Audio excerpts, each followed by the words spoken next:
আসসালামু আলাইকুম ওয়া রাহমাতুল্লাহি ওয়া বারাকাতুহু। আউযু বিল্লাহি মিনাশ শাইতানির রাজীম। বিসমিল্লাহির রহমানির রহিম। সকলকে স্বাগতম জানাচ্ছি আজকের এই লাইভ অনুষ্ঠানে। আজকে আমরা দারুল ইহদা পেজ থেকে লাইভে আছি। আমি মাহফুজুর রহমান বা মাহফুজ আল-আমিন এবং আমাদের সাথে আরো দুজন গেস্ট আজকে যুক্ত হবেন এবং বিশেষ আলোচনা হবে। তো আমাদের আজকে যেই টপিকের উপরে মূলত এই আলোচনা বা এই লাইভ শো সেটা হচ্ছে সমকামিতা। হয়তো শুনতেই অনেকের কাছে কেমন কেমন লাগার কথা। শব্দটা শুনেই অনেকে হয়তো বা ভাবছেন বা ভাবতে পারেন যে এই ব্যাপারটা নিয়ে আলোচনার তেমন কি বা আছে। বাট এই বার্নিং যেই ইস্যুটা সেটা সমাজের রন্ধ্রে রন্ধ্রে কিভাবে ছড়িয়ে যাচ্ছে, সেই প্রবলেমটা নিয়ে একেকজনের একেক রকম দৃষ্টিভঙ্গি, আহ বিজ্ঞান কি বলে, মনোবিজ্ঞান কি বলে, মানুষের মধ্যে সমকামিতা কেন হয় বা মানুষ কিভাবে এতে আক্রান্ত হয়, লিপ্ত হয়, আম এ নিয়ে ইসলামের দৃষ্টিভঙ্গি কিরকম, বর্তমান বিশ্বে কিভাবে সমকামিতার মতো এমন একটি বিষয়কে সেলিব্রেট করা হচ্ছে, প্রপাগান্ডা চালিয়ে স্বাভাবিকীকরণ করা হচ্ছে। তো সব মিলিয়ে আমাদের মনে অনেক রকম প্রশ্ন। তো এই প্রশ্নগুলোরই যথাযথভাবে অ্যাড্রেস করার জন্য, এ নিয়ে বিস্তারিত আলোচনা করার জন্য আজকে আমরা লাইভে আছি। সো যারাই শুনছেন এই প্রোগ্রামটি শোনা শুরু করেছেন তারা কমেন্ট বক্সে অবশ্যই জানাবেন। আমাদের সাথে যে দুজন গেস্ট যুক্ত হচ্ছেন, আমাদের সকলের প্রিয় মুখ ডক্টর শামসুল আরিফিন শক্তি ভাই। আমরা আশা করি অল্প সময়ের মধ্যে তিনি আমাদের সাথে যোগ হবেন এবং আমাদের সাথে আরো থাকবেন হোসেন শাকিল ভাই। দুজনই আপনারা হয়তো সবাই বা কম বেশি দুজনকে চেনেন, লেখক, অনুবাদক এবং সম্পাদক, তাদের বিশেষ বিশেষ পরিচয়। তো যারাই শুনছেন তারা অবশ্যই কমেন্ট করে আমাদেরকে জানাবেন।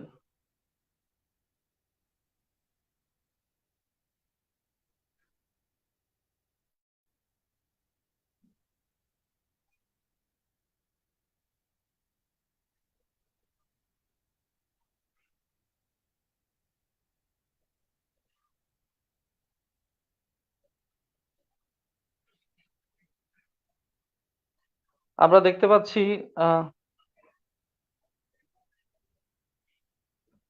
আমরা দেখতে পাচ্ছি ইতিমধ্যে আমাদের সাথে যুক্ত হয়েছেন অনেকেই, আম, প্রায় 40 জনের উপরে।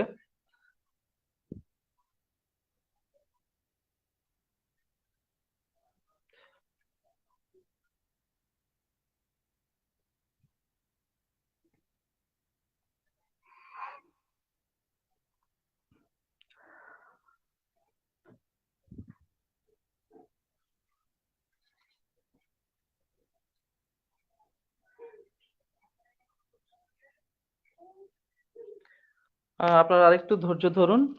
আহ, আমাদের সাথে খুব শীঘ্রই যুক্ত হবেন শামসুল আরেফিন শক্তি ভাই, ডাক্তার সাহেব। আম, তো যারা ইতিমধ্যে দারুল ইহদা সম্পর্কে জানেন বা জানেন না, বা নতুন যুক্ত হয়েছেন, তাদের তাদের জ্ঞাতার্থে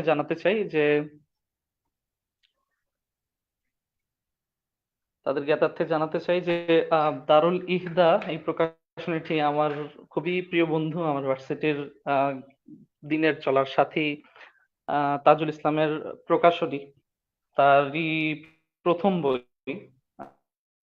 এবং এই ইসলামী বই প্রকাশনা জগতে এমনই একটি রংচঙে রংধনুর 7 রং, যা কিনা অভিশপ্ত, তেমনই একটা টপিক নিয়েই এর বৈজ্ঞানিক বৈজ্ঞানিক দৃষ্টিভঙ্গি থেকে, ইসলামিক দৃষ্টিভঙ্গি থেকে, এর সামাজিক, মনোবিজ্ঞানের জায়গা থেকে, সকল জায়গা থেকে সমকামিতার যে প্রকৃত দৃষ্টিভঙ্গি সেটা কি হবে, এর প্রকৃত কারণ, এর চিকিৎসা, এর প্রতিকার, সব বিষয় নিয়ে একত্রে যে সংকলনটি বের হয়েছে, অভিশপ্ত রংধনু নামক বইটি আপনারা হয়তো অনেকেই ইতোমধ্যে কিনেছেন বা কিনতে যাচ্ছেন বা পোস্ট গুলো ফলো করছেন, তাদের সকলের জানার কথা। আর যারা জানেন না তারা অবশ্যই আজকের এই আলোচনার মধ্য দিয়ে অনেক কিছু জানতে পারবেন আশা করি ইনশাআল্লাহ। তো আম, যারা এই পর্যন্ত এখনো বইটি সংগ্রহ করেনি আপনারা করতে পারেন। তো আমরা আলোচনার মধ্যে চলে যাব খুব শীঘ্রই ইনশাল্লাহ। আহ,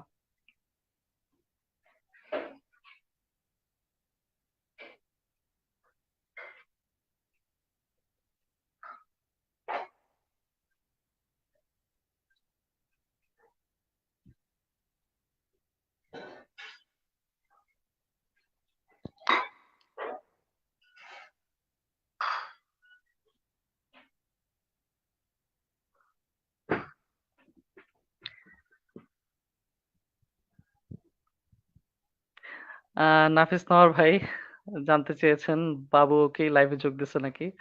জি ভাই, বাসায় যেহেতু বিবাহিত মানুষ, বাচ্চা কাচ্চা যেহেতু আশেপাশে আছে, স্বাভাবিক তাদের শব্দ মাঝে মধ্যে চলে আসবে, যেহেতু এখন রাত, বাইরে কোথাও যাওয়া সম্ভব নাই করোনার সময়।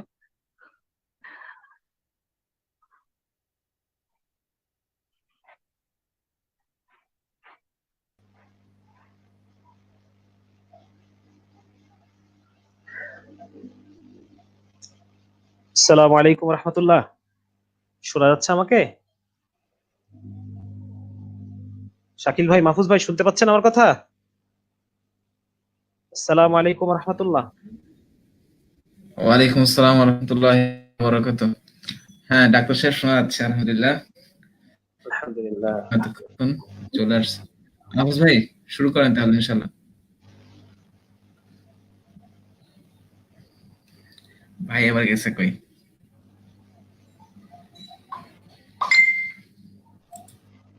কই গেল সে?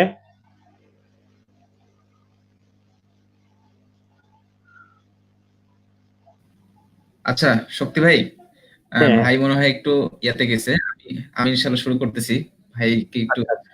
ইয়াদি, যেহেতু মোটামুটি সবাই অনেক চলে আসছেন আলহামদুলিল্লাহ, এবং যতটুকু জানি দেখতেছি যে সাউন্ড ক্লিয়ার যায়।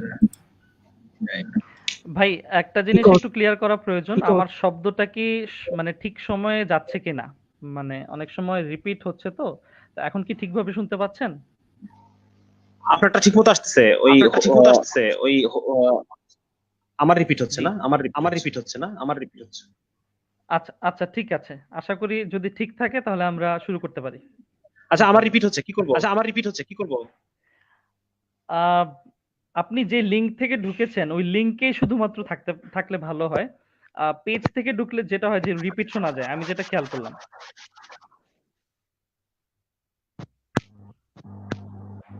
আমার কথা কি আবার রিপিট হচ্ছে? হচ্ছে না। না না, রিপিট এখন হচ্ছে না, হচ্ছে, শুনতে পাচ্ছেন? এখন হচ্ছে। এখনো রিপিট হচ্ছে আমার কথা। আমি তাহলে বের হয়ে আরেকবার ঢুকি না? যান্ত্রিক গোলযোগের কারণে আমরা দুঃখিত।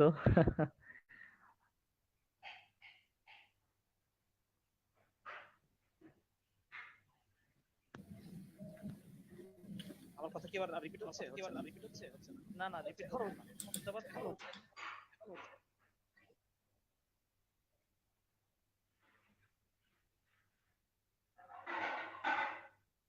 শাকিল ভাই কি আছেন? হ্যাঁ, জি ভাই আছি। যাক আলহামদুলিল্লাহ। তো শক্তি ভাই আবার চোখ দিলেই আমরা শুরু করবো ইনশাল্লাহ। রিপিট কি আমারটাই হচ্ছে কিনা কে জানে? ভাই আমার মনে হয় রিপিটেশনটা এটা পেজ থেকে আসলে আহ, বেশি শোনা যায়, বা ওইরকম আমার কাছে মনে হচ্ছে। বাট যদি লিঙ্ক থেকে ডিরেক্টলি আমরা মানে অপারেট করি তাহলে হয়তো এটা রিপিট হয় না, বা আমি ঠিক জানি না মূল প্রবলেমটা কোথায়। বাট যারা শুনছেন তাদেরকে জিজ্ঞেস করে দেখা যেতে পারে।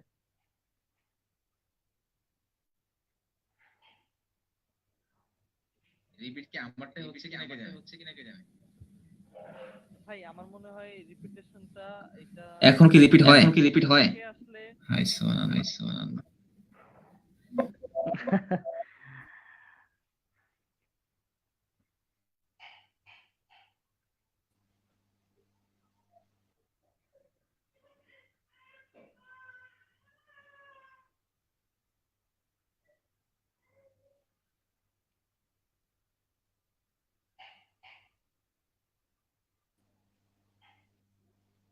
আসসালামু আলাইকুম।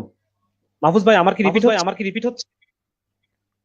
আহ, না ভাই, এখন আমার জায়গা থেকে আপনারটা রিপিট মনে হচ্ছে না। শুনতে পাচ্ছেন আমাকে? হ্যাঁ, আপনারটা শুনতে পাচ্ছি। আমার রিপিট আচ্ছা হচ্ছে, ঠিক আমার আছে। এখন আমার এখন আপনারটা কারণ এখনো রিপিট হচ্ছে। কারণ কাহিনী কি? কাহিনী কি? এই সম্পর্কে আমার বিশেষ কোনো আইডিয়া নাই। আচ্ছা, একটা কাজ করি, দেখি তো। জি জি, বলেন। মাহফুজ ভাই, আপনার মাইক্রোফোনটা বন্ধ করেন তো। মাইক্রোফোন বন্ধ রাখবো? আচ্ছা ঠিক আছে, মিউট করে দেই না? হ্যাঁ হ্যাঁ, মিউট, মানে আপনার মিউট করেন। আচ্ছা, এবার কি আমারটা রিপিট হচ্ছে? এবার রিপিট হচ্ছে না, তাই না? মানে বাকিদের মাইক্রোফোন গুলো বন্ধ করে দিলে তাহলে আর মিউট হচ্ছে না, মানে রিপিট হচ্ছে না বাকি। হ্যাঁ, আমি আবার আসছি ভাই। এখন এখন ঠিক আছে?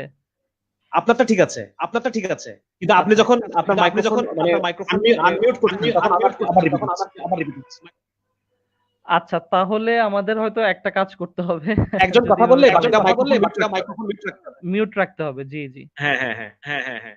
মাহফুজ ভাই আবার একটু মিউট করেন, আচ্ছা আচ্ছা, যে মাহফুজ ভাই মিউট করলে আমার আমার কি তা রিপিট হচ্ছে না? মাহফুজ ভাই মিউট করলে আমার আর রিপিট হচ্ছে না, ঠিক আছে না? হ্যাঁ হ্যাঁ হ্যাঁ, রাইট। তার মানে যখন আমরা একজন কথা বলবো, বাকি দুইজন আমরা মাইক্রোফোন মিউট রাখবো, তাহলে পরে মানে আর ইকোটা হবে না।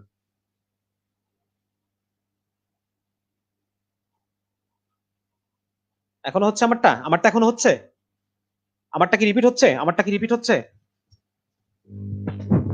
নাফিস ভাই, আমার কি মিউট হচ্ছে? নাফিস ভাই?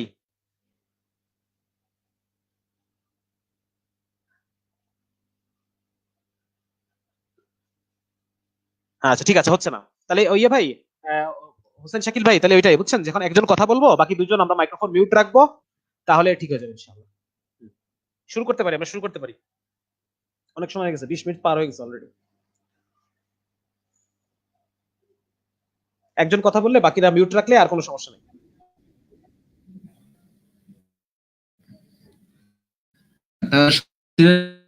করে দিন ইনশাল্লাহ। হ্যাঁ, আমাদের তো আর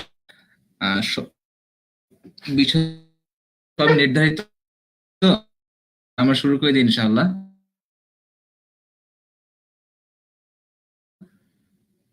আপনার কথা কেটে আসতেছে শাকিল ভাই, আপনার কথা কেটে আসতেছে। সমকামিতার বিষয়ে। আচ্ছা, এখানে একটা প্রশ্ন আহ, সবারই দেখা যাচ্ছে, মোটামুটি সবাই না, মানে অনেকে করছেন আর কি।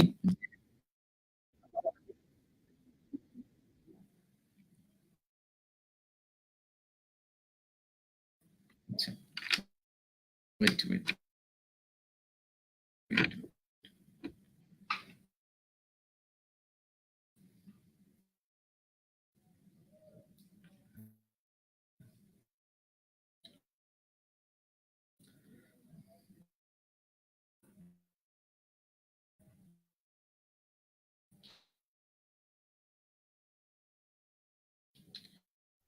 দুজন শুনতে পাচ্ছেন কি? ভাই শুনতে পাচ্ছেন?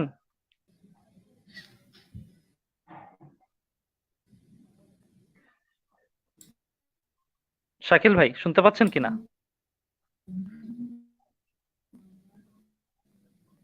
হ্যাঁ মাহফুজ ভাই, আপনারটা শুনতে পাচ্ছি। আচ্ছা ঠিক আছে, যদি আপনি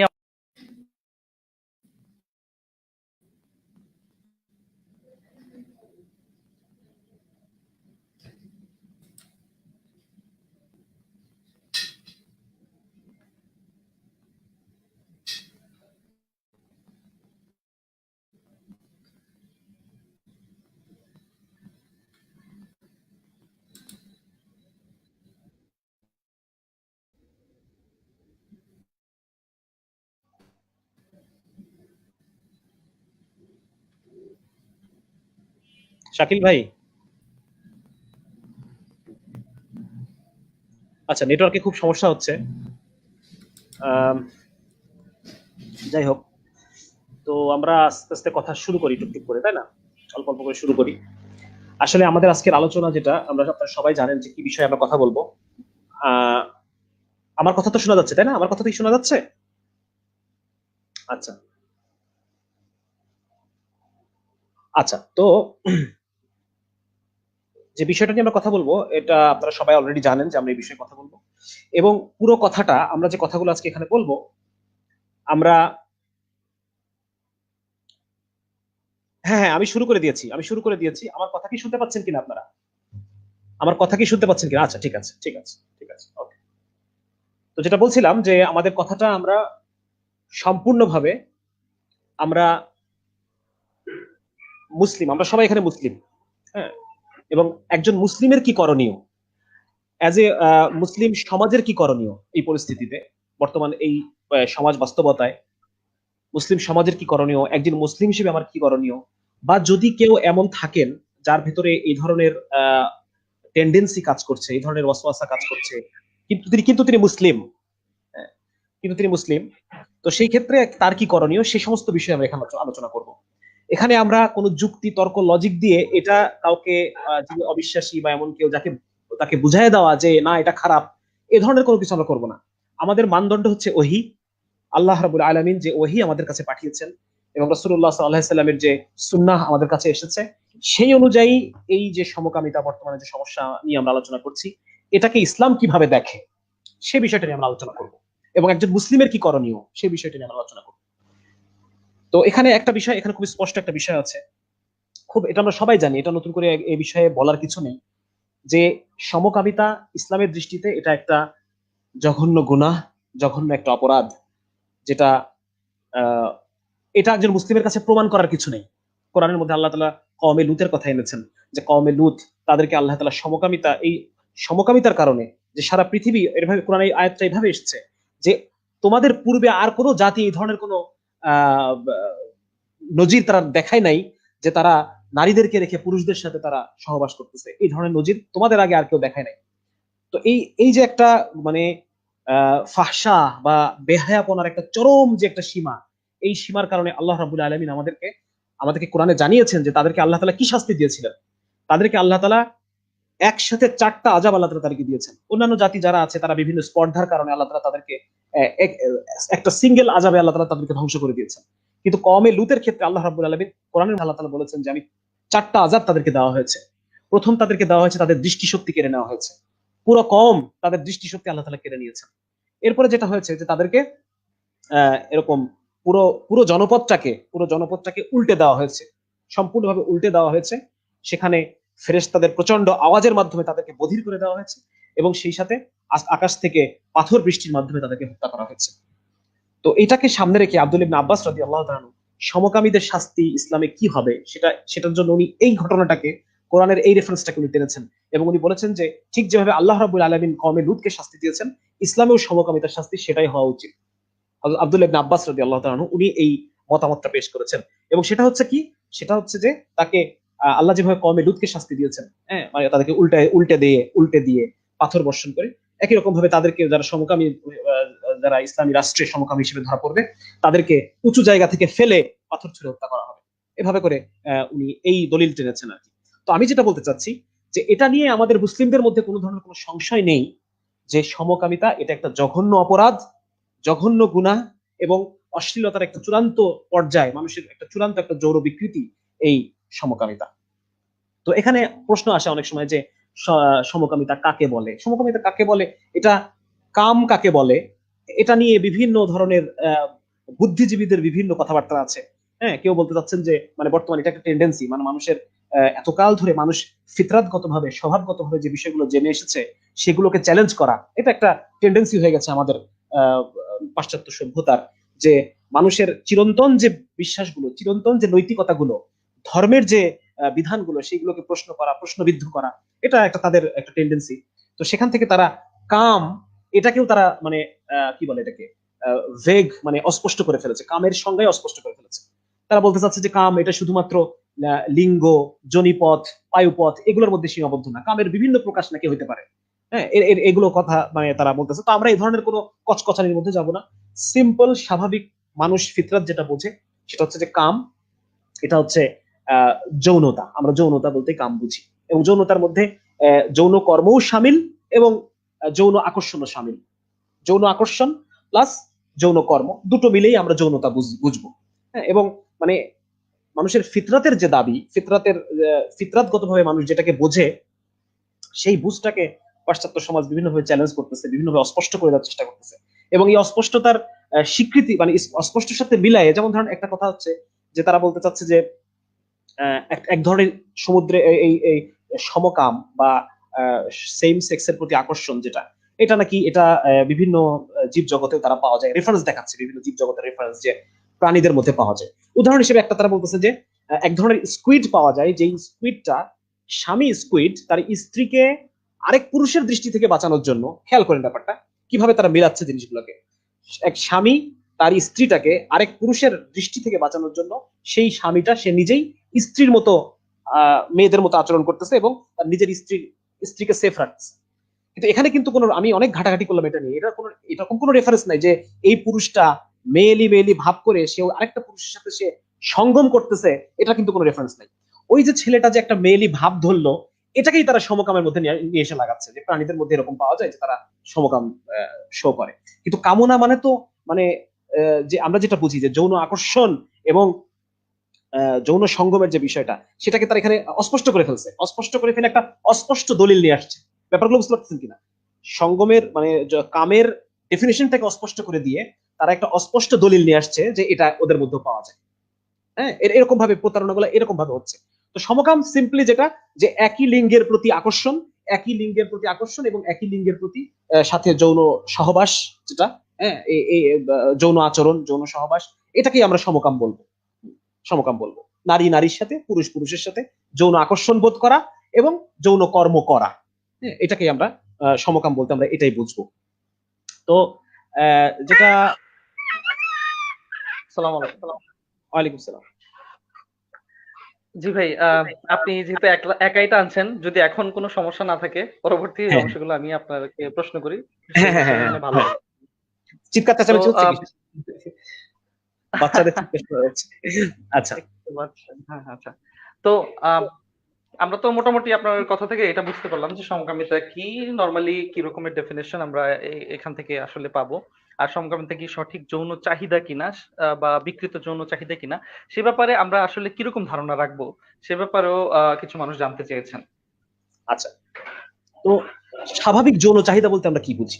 হ্যাঁ, এটা একটু আলোচনা করা দরকার। স্বাভাবিক যৌন চাহিদা বলতে মানব জাতি এতদিন পর্যন্ত কি বুঝে এসেছে স্বাভাবিক যৌনতা বলতে, এটা এই যে এই গত শতকে এসে, হ্যাঁ মানে এটা কি বিংশ শতাব্দীতে এসে এই সংজ্ঞাগুলো, বিশেষ করে বিংশ শতাব্দীর সেকেন্ড হাফে এসে 50 বছরের মধ্যে এই সংজ্ঞাগুলো পরিবর্তন হয়ে গেছে। এর আগ পর্যন্ত মানুষ যে যখন থেকে মানে যদি আমি বিবর্তনের ভাষায় কথা বলি, যে মানুষ যখন তার থেকে মানুষ হয়েছে, মানে বুঝতে শিখেছে, মানুষের মধ্যে মনুষ্যত্ব বোধ এসেছে, মানুষ পশুত্ব বোধের চাইতে বেশি কিছু মানুষ অনুভব করেছে যে আমি একজন মানুষ, বুঝতে শিখেছে।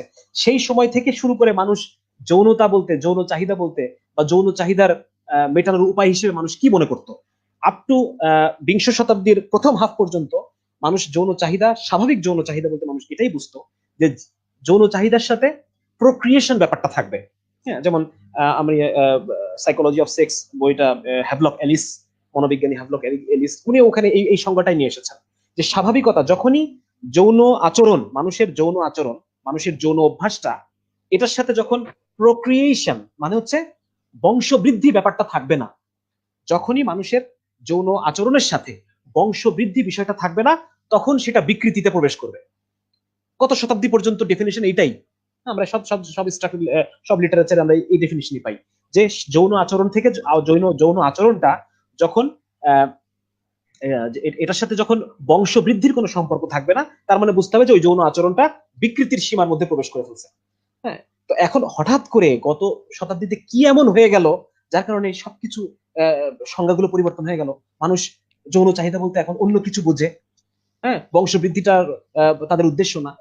তো আমি যেটা বলতে চাচ্ছি যে মানুষ এতদিন পর্যন্ত যে ডেফিনিশনটা মানুষের আমাদের ভেতরে ছিল, সেটা হচ্ছে বংশবৃদ্ধির সাথে রিলেটেড যে যৌন আচরণ, সেটা হচ্ছে স্বাভাবিক।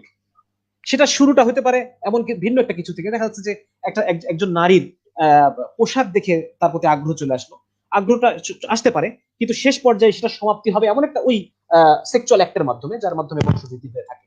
হ্যাঁ, তো সেদিক দিয়ে দেখতে গেলে পরে আপনি মানে পুরুষের পুরুষের পুরুষাঙ্গ এবং নারীর যোনিপথ, এই দুটো ছাড়া তো আর বংশবৃদ্ধি সম্ভব না। এছাড়া কি বংশবৃদ্ধি সম্ভব? সম্ভব না। তো সেই অ্যাঙ্গেল থেকে যদি দেখতে চাই, পুরুষের না, পুরুষের পুরুষাঙ্গ এবং নারীর যোনিপথ, এটার মধ্যে যে মিলনটা, এটাই হচ্ছে স্বাভাবিক যৌন সম্পর্ক বা মানুষের স্বাভাবিক যৌন চাহিদা, ফিতরাতি যৌন চাহিদা, যে মানুষ এভাবে তাদের বংশবৃদ্ধি হতে থাকবে এবং এভাবেই প্রত্যেকটা জায়গায় জায়গায় আমরা আমাদের পশ্চিমা ভাইয়েরা তারা দেখা যাচ্ছে যে প্রাণী জগতের উদাহরণ টানে, যে প্রাণী জগতে এটা নেই, প্রাণী জগতে এটা নেই। প্রাণী জগতের স্বাভাবিক যৌন চাহিদা কি কখনো সমকামিতা ছিল? পুরো প্রাণী জগতের ইতিহাস যদি আপনি দেখেন, প্রাণী জগতের প্রত্যেকটা প্রজাতির মধ্যে যদি আপনি দেখেন, সমকামিতা মানে পুরুষের সাথে আহ, আহ, মানে সেক্সুয়াল অ্যাক্ট করছে, এরকম তো আমি এখন পর্যন্ত আমি এরকম রেফারেন্স পাইনি যে পুরুষের সাথে সেক্সুয়াল অ্যাক্ট করতেছে। হ্যাঁ, তো যেটা আমি বলতে চাচ্ছি যে এখানে অতএব আমরা বুঝতে পারলাম যে স্বাভাবিক যৌন চাহিদা এটার সাথে আহ, যদি আপনি যদি ডারউইন যেটা বলছেন, মনে করেন যে ডারউইনকে তো অনেকেই সর্বৈব সত্য বলে মনে করে, যে এটা সার্ভাইভাল ফর দ্য ফিটেস্ট, উনি একটা কথা বলে গেছে। তো এই সমস্ত ভাইয়েরা তারা ডারউইনিজমকে তারা আহ, আহ, সত্য হিসেবে মানতেছে, হক বলে মানতেছে। অথচ এই যে সমস্ত যৌন চাহিদার কথা, সমকামিতার মাধ্যমে তো বংশবৃদ্ধি সম্ভব না, এটা একটা আনফিট প্র্যাকটিস। যদি তাদের ভাষায় আমি কথা বলি, সার্ভাইভাল ফর দ্য ফিটেস্ট তারা বলতেছে, কিন্তু সমকামিতা আনফিট একটা প্র্যাকটিস, যেটার মাধ্যমে প্রজাতি টিকে থাকবে না, যেটার মাধ্যমে বংশবৃদ্ধি হবে না। তারা একা একাই ধ্বংস হয়ে যাবে, একা একাই সমকামী মাইন্ডেড যারা, তারা দুনিয়া থেকে কোনো ধরনের বংশ রেখেই তারা দুনিয়া থেকে চলে যাবে। তার মানে বুঝতে পারতেছি যে এটা সম্পূর্ণভাবে একটা অস্বাভাবিক যৌন চাহিদা। এবং আপনি যদি বলেন যে পায়ুপথে যেটা, যেটা পুরুষের ক্ষেত্রে যেটা আমরা দেখতে পাই যে পায়ুপথে সঙ্গম করা হচ্ছে, তো এটা আমার একটা লেখা আছে, এটা আপনারা দেখেছেন কিনা, বা এই যে বইটা অভিশপ্ত রংধনু নামে একটা বই বের হয়েছে আলহামদুলিল্লাহ দারুল ইফতা থেকে, এই বিষয়ে এটা প্রথম কাজ আমি মনে করি বাংলা ভাষায়। তো এখানেও আমার এই আর্টিকেলটা আছে, যেখানে আমি সম্পূর্ণ মানে মেডিকেল পয়েন্ট অফ ভিউ থেকে দেখিয়েছি যে এটা কেন স্বাভাবিক যৌন চাহিদা না। স্বাভাবিক একটা যৌন চাহিদার জন্য সেখানে যেমন আমাদের যে স্বাভাবিক যে সেক্সুয়াল স্ট্রাকচার, সেখানে লুব্রিকেশনের ব্যবস্থা আছে। হ্যাঁ, একা একাই তার ভিতর থেকে লুব্রিকেশন হতে থাকবে, যেখানে ঘর্ষণটা কমে যাবে। সেখানে ঘর্ষণ হওয়ার মানে সেখানকার কোষের স্ট্রাকচারটাই এমন যে এখানে ঘর্ষণ হইলেও সেখানে ওয়্যার এন্ড টিয়ার আছে, মানে সেখানে সেটা আবার রিপ্লেস হচ্ছে, নতুন নতুন কোষ এখানে রিপ্লেস হচ্ছে। সেখানে ঘর্ষণ হইলেও এমন কোষ দেওয়া আছে যেটা ঘর্ষণের জন্যই উপযোগী। এগুলো আমি ওখানে এনেছি, বিস্তারিত কথা তো আজকে বলার সুযোগ নেই, যার কারণে আমি বিষয়গুলো আমি আনতে পারছি না। আমি একটু হিন্ট দিয়ে চলে যাই। একটা পেজ আমি শেয়ার করতে চাচ্ছি, ভাই আপনি একটু যদি কাইন্ডলি দেখেন পেজটা। আমি জাস্ট একটু সবাইকে, যারা দর্শক আছেন ওনারা একটু জাস্ট একটু দেখে, আমার কথা শুনতে পাচ্ছেন? ভাই মাহফুজ ভাই শুনতে পাচ্ছেন আমার কথা? আমার পেজটা একটু শেয়ার করবেন কাইন্ডলি, পেজটা একটু শেয়ার করবেন। শাকিল ভাই, আচ্ছা আচ্ছা, পেজটা কি শেয়ার হয়েছে কিনা? একটা পেজ আমি শেয়ার করেছি, এটা একটু আপনি শেয়ার করবেন কাইন্ডলি, অ্যাপ্রুভ করবেন।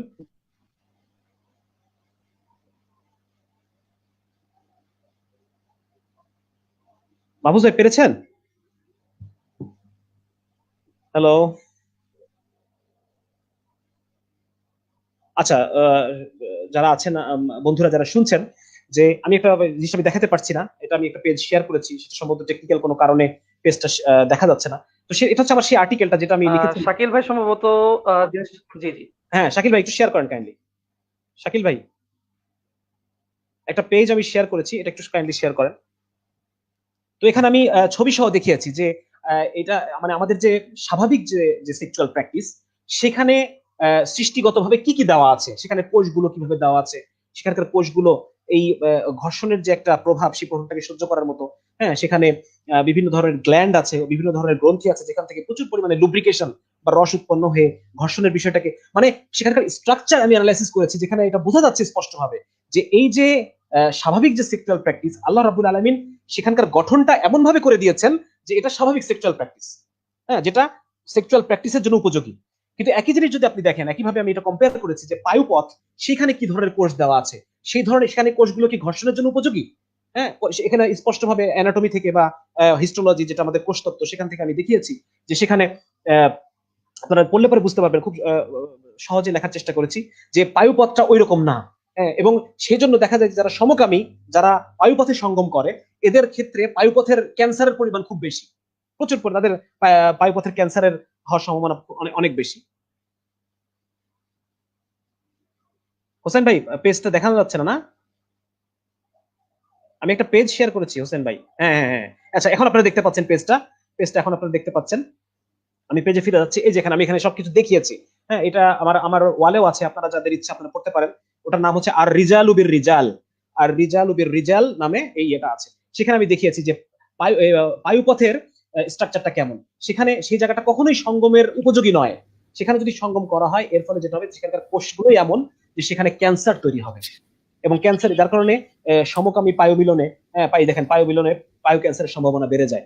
তো এখান থেকে মানে আমরা বুঝতে পারবো যে এখানে আসলে, এবং সেই সাথে এটা না, শুধু এটা না, সেটা হচ্ছে যে নারীর যোনিপথ লিঙ্গের উপরে যে পরিমাণ চাপ দেয় তার তুলনায় পায়ুপথ অনেক বেশি চাপ দেয়, যেটা আমরা রোগীদের ক্ষেত্রে একটা আমরা টেস্ট করি আঙুল ঢুকায়, যেটাকে আমরা ডিআরই বলি। এখানে ওই সময়টা বোঝা যায় যে পায়ুপথ কি পরিমাণ জোরে চাপ দেয়, এবং ওই পরিমাণ জোরে যদি চাপ দেওয়া হয় তাহলে পরে ওই পরিমাণ চাপ যদি লিঙ্গের উপর দেওয়া হয় তাহলে লিঙ্গ ক্ষতিগ্রস্ত হবে। সেটা আমি এনেছি, দেখেন লিঙ্গের স্ট্রাকচারটা কেমন হয়, সেখানে সেটা কতটুকু প্রেসার সে নিতে পারে, এখানে সব জিনিসগুলো আমি এখানে সুন্দর করে আমি এনেছি। তো এখান থেকে আমি পুরোপুরি, যেটা আজকে দেখানো সম্ভব না আপনাদের এটা, তো যেটা আমি বলতে চাচ্ছি যে আসলে স্বাভাবিক যৌনতা এই সমকাম স্বাভাবিক যৌনতার মধ্যে পড়ে না। যদি তাই হতো তাহলে স্ট্রাকচারটা আল্লাহ তাআলা ওইভাবেই তৈরি করে দিতেন। হ্যাঁ, বা আপনি যদি বলেন, যদি বিবর্তনের কথা বলেন, তাহলে বিবর্তনবাদ ওইভাবেই, বিবর্তনবাদের ফলে মানুষের ওই জায়গাটা উপযোগী হইতো, অনুপযোগী হইতো না। হ্যাঁ, তো এটা আমি আমার বক্তব্য যে এটা কখনোই স্বাভাবিক। আপনি যদিও আপনি বিজ্ঞান দর্শন দিয়ে প্রমাণ করে ফেলতে পারেন বা রিসার্চ পেপার আমার সামনে নিয়ে আসতে পারেন, একজন মেডিকেল ডক্টর হিসেবে আমি কোষতত্ত্ব জানি, আমি অ্যানাটমি জানি, আমি মানুষের অ্যানাটমিক্যাল স্ট্রাকচার জানি, আমি কখনোই এটা বলতে পারবো না যে সমকাম একটা স্বাভাবিক যৌন আচরণ। হ্যাঁ, স্বাভাবিক যৌন আচরণ মানুষের বায়োলজি এটা বলে না যে এটা স্বাভাবিক যৌন আচরণ। মাহফুজ ভাই,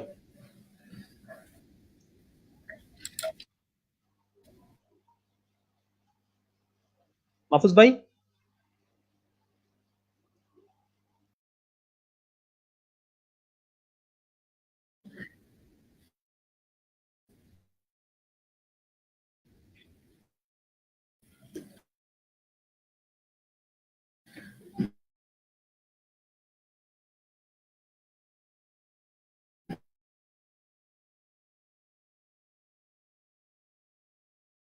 শক্তি ভাই, শাকিল ভাই বলেন। ও শক্তি ভাই, হ্যাঁ হ্যাঁ হ্যাঁ, শুনতে পাচ্ছি, শুনতে পাচ্ছি,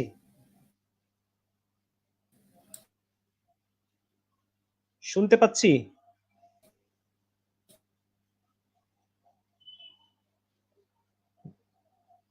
আমি শুনতে পাচ্ছি শাকিল ভাই। আচ্ছা, আমি কন্টিনিউ করি, আমি কন্টিনিউ করি, যদিও জিনিসটা সঞ্চালনা ওইভাবে আসতেছে না। ভাই বোধহয় নেটওয়ার্ক প্রবলেম করতেছে, আমি জিনিসটা নিয়ে আসি। একজন ভাই এখানে প্রশ্ন করেছেন, জেন্ডার ডিসফোরিয়া সম্পর্কে উনি জানতে চেয়েছেন, যে মেডিকেল সায়েন্স সমকামিতা সাপোর্ট করতেছে না, উনি মানলেন, বাট সাইকিয়াট্রিস্টরা জেন্ডার ডিসফোরিয়া সাপোর্ট করতেছে। আমি আপনাদেরকে একটা জিনিস দেখি। হোসেন ভাই আমার পেজটা শেয়ার করেন, আমি যেটা শেয়ার করতেছি একটু শেয়ার করেন।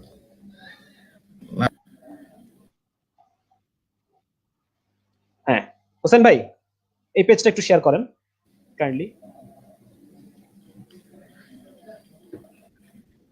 হ্যালো ভাই, শোনা যাচ্ছে? খুব খারাপ ভাবে শোনা যাচ্ছে আর কি।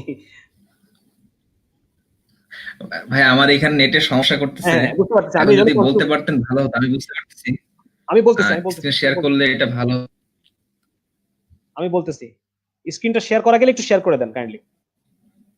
আমি একটা স্ক্রিন শেয়ার করেছি, একটু শেয়ার করে দেন। আচ্ছা, তো আমি স্ক্রিনটা পড়ছি, আপনারা যারা হয়তো শুনতে পাচ্ছেন, আমি পড়ছি এটা। উনি ভাই একটা প্রশ্ন করেছেন একজন কমেন্টে, যে সাইকিয়াট্রিস্টরা জেন্ডার ডিসফোরিয়ার কথা বলতেছে, সেই বিষয়টা নিয়ে একটু আমি বলতে চাচ্ছি যে অবস্থাটা কি দাঁড়াচ্ছে। দেখেন 2005 সালে নভেম্বর মাসের 12 তারিখে ম্যারিনা ডেল রে ম্যারিয়ট হোটেলে চলছে national association of research and therapy of homosexuality এর কনফারেন্স। শতাধিক সাইকিয়াট্রিস্টের সামনে American psychological association, American psychological অ্যাসোসিয়েশনের সাবেক প্রেসিডেন্ট নিকোলাস কামিং সাহেব তিনি কিছু কথা উচ্চারণ করলেন 2005 সালে। কি বললেন দেখেন, যে সমাজকর্মী যারা এলজিবিটি নিয়ে কাজ করে এরা হচ্ছে সমাজকর্মী। সমাজকর্মী সমাজকর্মীরা আমেরিকান সাইকোলজিক্যাল অ্যাসোসিয়েশনকে বাধ্য করতেছে তাদের হয়ে কথা বলতে, এবং এমন সামাজিক অবস্থান নিতে তারা জোর করতেছে যার পক্ষে যথেষ্ট বৈজ্ঞানিক প্রমাণ নাই। তখনই উনি একটা কথা বলছেন, যে তখনই আমেরিকান সাইকোলজিক্যাল অ্যাসোসিয়েশন তারা কোনো রিসার্চ পরিচালনা করে যখন তারা জানে যে রেজাল্টটা কি আসবে, সম্ভাব্য যে রেজাল্টটা তাদের পক্ষে আসবে শুধুমাত্র তেমন রিসার্চই অনুমোদন দেওয়া হয়। আচ্ছা, তারপরে যখন এই প্রেসিডেন্ট সাহেব উনি এবং আরেকজন মনোবিদ দুইজন মিলে, রজার্স রাইট, দুইজন মিলে একটা বই লিখলেন, বইটার নাম হচ্ছে destructive Trends in mental health. এই বইটা যখন ওনারা লিখলেন, এরপরে তারা আরো কিছু সহকর্মী সাহায্য চাইলেন বইটাকে পাবলিশ করার জন্য বা কমপ্লিট করার জন্য, তারা কেউই সাহায্য করেনি বরখাস্ত হবার ভয়ে কিংবা পদোন্নতি বঞ্চিত হবার ভয়ে। সবচেয়ে বেশি তারা ভয় পেতেন গে লবিকে। খেয়াল করেন, সবচেয়ে বেশি ভয় তারা পেতেন গে লবি, যারা সমকাম সমর্থক যে সমস্ত অফিসাররা ছিলেন, যারা আমেরিকান সাইকোলজিক্যাল অ্যাসোসিয়েশনে খুবই শক্তিশালী। সমকাম কর্মীদের এজেন্ডার কোনো অমত করলেই তাকে থামিয়ে দেওয়া হতো এই কথা বলে যে তুমি কাপুরুষ। কামিং সাহেব তার একটা অভিজ্ঞতার কথা উল্লেখ করেন। তিনি বলেন যে আমেরিকান সাইকোলজিক্যাল অ্যাসোসিয়েশনের যিনি প্রেসিডেন্ট, তিনি একজন লেসবিয়ানও ছিলেন একই সাথে। তো উনি একটা কথা বলতে, যখন একটা পয়েন্ট উত্থাপন করতে গেলেন, তখন ওই আগের প্রেসিডেন্ট সাহেব তিনি কামিং সাহেবকে থামায় দিলেন, দিয়ে বললেন যে দেখেন আপনি একজন স্ট্রেট পুরুষ, আমি একজন লেসবিয়ান নারী, আপনার সাথে আমি কখনো বিষয়ে একমত হতে পারবো না। মানে এইভাবে করে তাদেরকে অপমান করে বসায় দেওয়া হতো। আমেরিকান সাইকোলজিক্যাল অ্যাসোসিয়েশন তারা দেখেন তাদেরকে দিয়ে কি কি করানো হয়েছে। যখন আমেরিকাতে কিছু ডাক্তার, হ্যাঁ, তারা বা সাইকিয়াট্রিস্ট, তারা যখন এটা দেখলেন যে আসলে অনেক মানুষ তারা যখন জেন্ডার চেঞ্জ, যে reassignment, gender sexual reassignment surgery করার পরে তারা আবার দেখা যাচ্ছে যে আগের জীবনে ব্যাক করতে চাচ্ছে, বলছে না আমি ছেলে থেকে মেয়ে হয়ে ভুল করছি, এখন আমি আবার পুরুষ হতে চাই। হ্যাঁ, তো এইদেরকে থেরাপি দেওয়ার জন্য কিছু ডাক্তার তারা একটা ইয়ে করছিলেন, বা বেশ কিছু তারা এরকম কিছু অর্গানাইজেশন তৈরি হয়েছে যারা তাদেরকে এটাকে বলে ডিট্রানজিশন থেরাপি তাদেরকে দেওয়া, মানে আবার তাদেরকে পুরুষের দিকে আনা, বা যিনি মেয়ে পুরুষ হয়ে গেছেন হরমোন থেরাপির মাধ্যমে বা সার্জারির মাধ্যমে তাদেরকে আবার কিভাবে তারা আবার আসতে চাচ্ছেন। তো এই ক্ষেত্রে তারা করলো কি, তখন যারা সমকামী, যারা সমাজকর্মী আছে, সমকাম সাপোর্টার যারা, তারা যে কাজটা করলো, তখন তারা এই আমেরিকান সাইকোলজিক্যাল অ্যাসোসিয়েশনকে দিয়ে এই কথা বলাইলো যে এই যে তাদেরকে স্বাভাবিক যৌনতায় ফেরায় আনার চেষ্টা, এটা অনৈতিক। কেন? তারা যখন সেক্স চেঞ্জ করছে তখন তাদের ব্যক্তি স্বাধীনতা, এখন তো তারা আবার নিজেরা ব্যক্তি স্বাধীনতার কারণে ফেরত আসতে চাচ্ছে, এখন তাহলে কেন আপনি তাদেরকে আসতে দিবেন না? তো এটা হচ্ছে আমার পয়েন্ট, যে আপনি যে বললেন যে সাইকিয়াট্রিস্টরা জেন্ডার ডিসফোরিয়ার পক্ষে কথা বলতেছে, এইভাবে কথাগুলো বলানো হয়। বিজ্ঞান নিরপেক্ষ না, বিজ্ঞানকে ইউজ করা হয়। যখন যে দর্শন আপার হ্যান্ড থাকে তখন সেই দর্শন বিজ্ঞানকে ইউজ করে। এখন যেরকম আমরা জানি যে পাশ্চাত্য একাডেমি, হ্যাঁ, তারা ব্যাপক মানে এই যে পাশ্চাত্য সোসাইটিতে এখন সমকাম আন্দোলন বা এলজিবিটিকিউ আন্দোলন, এটা মানে এটা এখন মেইন স্ট্রিম। এটা এদেরকে যারা খারাপ বলবে, এদেরকে যারা ভয় পাবে, যারা খারাপ বলবে, তাদেরকে বলা হচ্ছে হোমোফোবিক, এবং বলা হচ্ছে যে যারা ভয় পাবে তারাই মানসিক রোগী, সমকামীরা মানসিক রোগী না, যারা ভয় পাচ্ছে এরাই মানসিক রোগী। এটা হচ্ছে এখন ওদের মেইন স্ট্রিম। তো ওরা এখন মানে পাশ্চাত্য একাডেমিকে তারা এখন ইনফ্লুয়েন্স করে তারা এখন এই সমস্ত জিনিস। আরেকটা জিনিস আমি আপনাদেরকে দেখাই, দেখেন আমি বলতে চাচ্ছি, আমার পেজটার মধ্যে এখনো শেয়ার হয় না, শেয়ার হলে পরে ভালো হতো। আচ্ছা, শেয়ার হয়ে গেছে, আপনারা একটু দেখেন। আমি যেটা বলতে চাচ্ছি এটা একটু বলি। দেখেন, আরেকজন মনোচিকিৎসক জেফ্রি সাটিনোভার, উনি একই অভিযোগ করছেন। উনি কি বলতেছেন দেখেন, যে সমকাম কর্মীদের দ্বারা মানসিক স্বাস্থ্য সংগঠনগুলো ইউজড হচ্ছে, এরা রিসার্চের রেজাল্টকে নিজেদের স্বার্থে ঘুরিয়ে পেঁচিয়ে নিচ্ছে।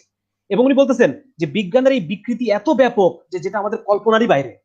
চিন্তা করে দেখেন, আমরা মানে বিজ্ঞানকে কি মনে করতেছি, আমরা বিজ্ঞানকে ওহির মতো মনে করি, সত্য মনে করি, কিন্তু আসলে ঘটনাগুলো এটা ঘটে। তিনি বলতেছেন যে দেখেন, আপনারা দেখেন যে কারা আমেরিকান সাইকোলজিক্যাল অ্যাসোসিয়েশনের প্রতিনিধিত্ব করতেছে। উনি বলেন যে দেখেন কারা, যে কোনো কেসের ব্রিফিং এ, বিখ্যাত রোমার এন্ড ইভান একটা কেস ছিল, বিখ্যাত একটা কেস, এই কেসের মাধ্যমে আমেরিকাতে জেন্ডার আইডেন্টিটি যে আইনগুলো, সেই আইনগুলোর সংশোধন করা হয় এইখানে। তো এখানে এক্সপার্ট হিসেবে কে গেছে দেখেন, এক্সপার্ট হিসেবে গেছেন গ্রেগরি হেরেক, যিনি নিজেই একজন সমকাম। আচ্ছা, না, উনি উনি উনি বলছেন যে এখানে কারা গেছেন। তো উনি দেখেন কারা কারা গেছেন।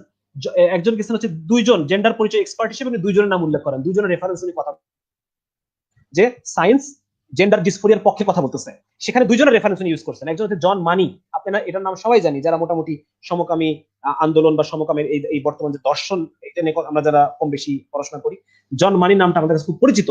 উনি দেখেন উনি কি করছেন, উনি ডাচ শিশুকাম একটা জার্নাল পেইডিকা, সেখানে উনি সাক্ষাৎকার দিচ্ছেন। কি বলছেন? বলছেন যে বয়স্ক পুরুষ আর ছোট বালকের যৌন সহবাস, বয়স্ক পুরুষ আর ছোট বালক এর যৌন সহবাস মে বি কনস্ট্রাকটিভ, গঠনমূলক হইতে পারে যদি উভয় সম্মতি থাকে। ঠিক আছে না? আচ্ছা, আরেকজন দেখেন, আরেকজন হচ্ছে ওই একই শিশুকাম জার্নালের পেডিকা, ওর সম্পাদক জন ডি সেকো বা কেকো, কি বলবেন দেখেন। আচ্ছা, তো উনি বলতেছেন যে জার্নাল অফ হোমোসেক্সুয়ালিটিতে উনি এই কথাটা উল্লেখ করেন যে বয়স্ক পুরুষ আর ছোট বালকের যৌন সহবাস, এটা হচ্ছে দুই প্রজন্মের কাছে আসা, বয়স্ক পুরুষ আর ছোট বালকের। তো আমি এটা বলতে চাচ্ছি, দেখেন এরা হচ্ছে আমাদের জন্য বিজ্ঞান বানায়। আপনি আজকে যে বিজ্ঞানকে বিশ্বাস করে বসে আছেন, যে সাইকিয়াট্রিস্টরা জেন্ডার ডিসফোরিয়া এটাকে প্রমোট করতেছে, বিশ্বাস করতেছে, বা তার এগুলোর পক্ষে রিসার্চ আসতেছে, এরা হচ্ছে আমাদের জন্য বিজ্ঞান বানায়। যারা শিশুকাম জার্নাল চালায়, যারা নিজেরাই সমকামী, এই সমস্ত মানুষ।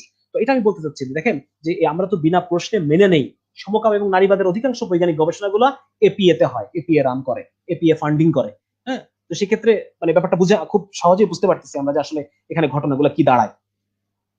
আচ্ছা, সুতরাং এত অন্ধভাবে বিশ্বাস করার কিছু নাই যে আমি কি বলে আহ, আহ, বিজ্ঞানীরা বলতেছে সমকামের পক্ষে। অলরেডি আপনারা জানেন যে 1992 সালে আমরা একটা রিসার্চ করেছি গে জিনের পক্ষে, আজকে এসে তারা বলতেছে না গে জিন নাই। তাহলে এতদিন যে তোমরা বকওয়াস করলা গে জিন গে জিন গে জিন করে মানুষকে বিভ্রান্ত করলা, কত মানুষের জীবনটাকে নষ্ট করছো এই গে জিনের কথা বলে বলে, আজকে এখন বলতেছো গে জিন নাই। তাহলে ওদের জীবনটা আবার ফেরত আসবে। আমি আপনাদেরকে একটু পরে আবার দেখাবো যারা অলরেডি সমকামী জীবন থেকে ফেরত আসতে চায় তারা কিভাবে ইউটিউবে ভিডিও আপলোড করে কান্নাকাটি করতেছে। এই সমস্ত বিষয়গুলো আমি আপনাদের একটু পরে যদি সময় থাকে আমি দেখানোর চেষ্টা করবো ইনশাআল্লাহ। মাহফুজ ভাই। শক্তি ভাই, জি জি। তো কিছু প্রশ্ন মাঝখানে আপনি দেখানোর আগে কিছু প্রশ্ন অবশ্যই মানুষের, আমরা আমাদের পেজে যারা অনেকে প্রশ্ন করেছেন তাদের প্রশ্ন থেকে একটা প্রশ্ন অবশ্যই করতে চাই। সেটা হচ্ছে যে অনেকে মনে করেন যে তার ভিতর বিপরীত লিঙ্গের বা সেই মানসিক ব্যাধি সমকামিতার দিকে নিয়ে যায় কিনা, বা এটা তারা কিভাবে মোকাবেলা করবে। মানে সে মেয়ে, কিন্তু সে মেয়ে হয়েও একটা মেয়ের প্রতি যে অনুভূতি সে ফিল করে সেটা সে একজন পুরুষের প্রতি ফিল করে না। সো এই ধরনের যেমন পুরুষ আছে তেমনি নারীও আছে। সো যারা ইনিশিয়ালি দাবি করে যে তারা ফিল করে না, নর্মালি তাদের সেই আকর্ষণটা আসে না যৌনতার ক্ষেত্রে, এই ধরনের মানুষদের ক্ষেত্রে আমাদের বক্তব্য কি হবে?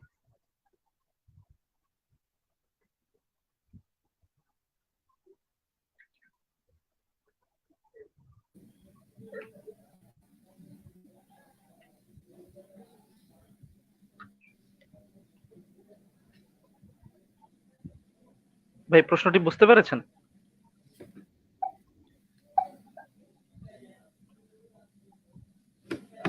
শক্তি ভাই প্রশ্নটি বুঝতে পেরেছেন?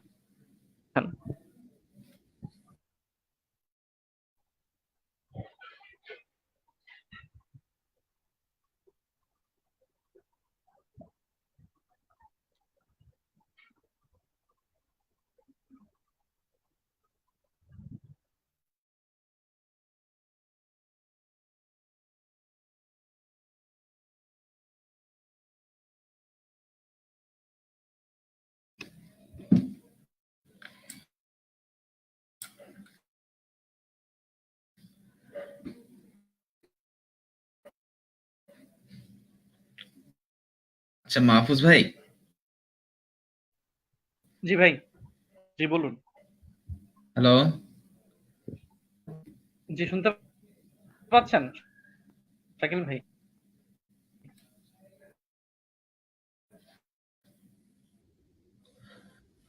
আচ্ছা আমার আমার কথা কথা কি কি শোনা শোনা যাচ্ছে যাচ্ছে? নাকি ভাই?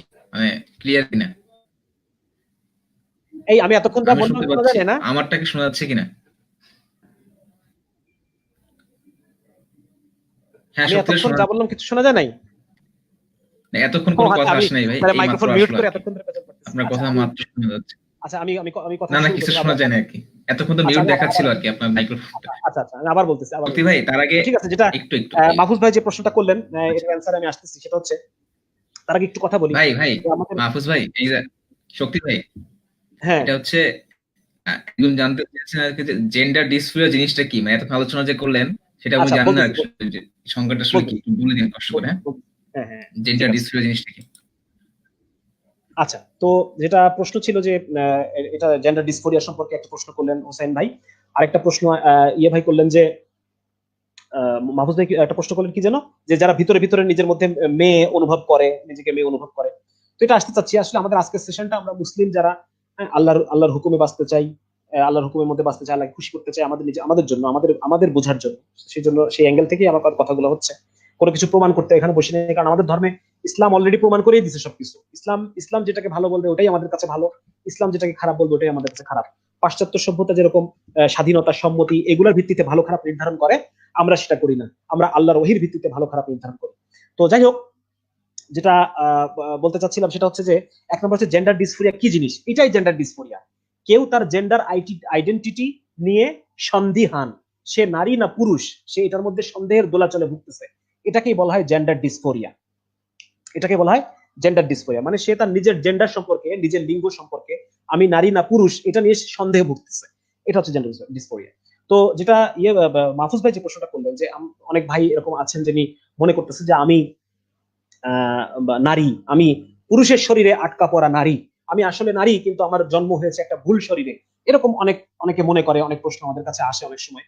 তো দেখেন, এক নম্বর হচ্ছে যে আমি মুসলিম, তো এই অ্যাঙ্গেল থেকে এই প্রশ্নটা যেটা আমার মনের মধ্যে আসে যে আমি, প্রশ্ন তো আসতেই পারে, প্রশ্ন আসতেই পারে।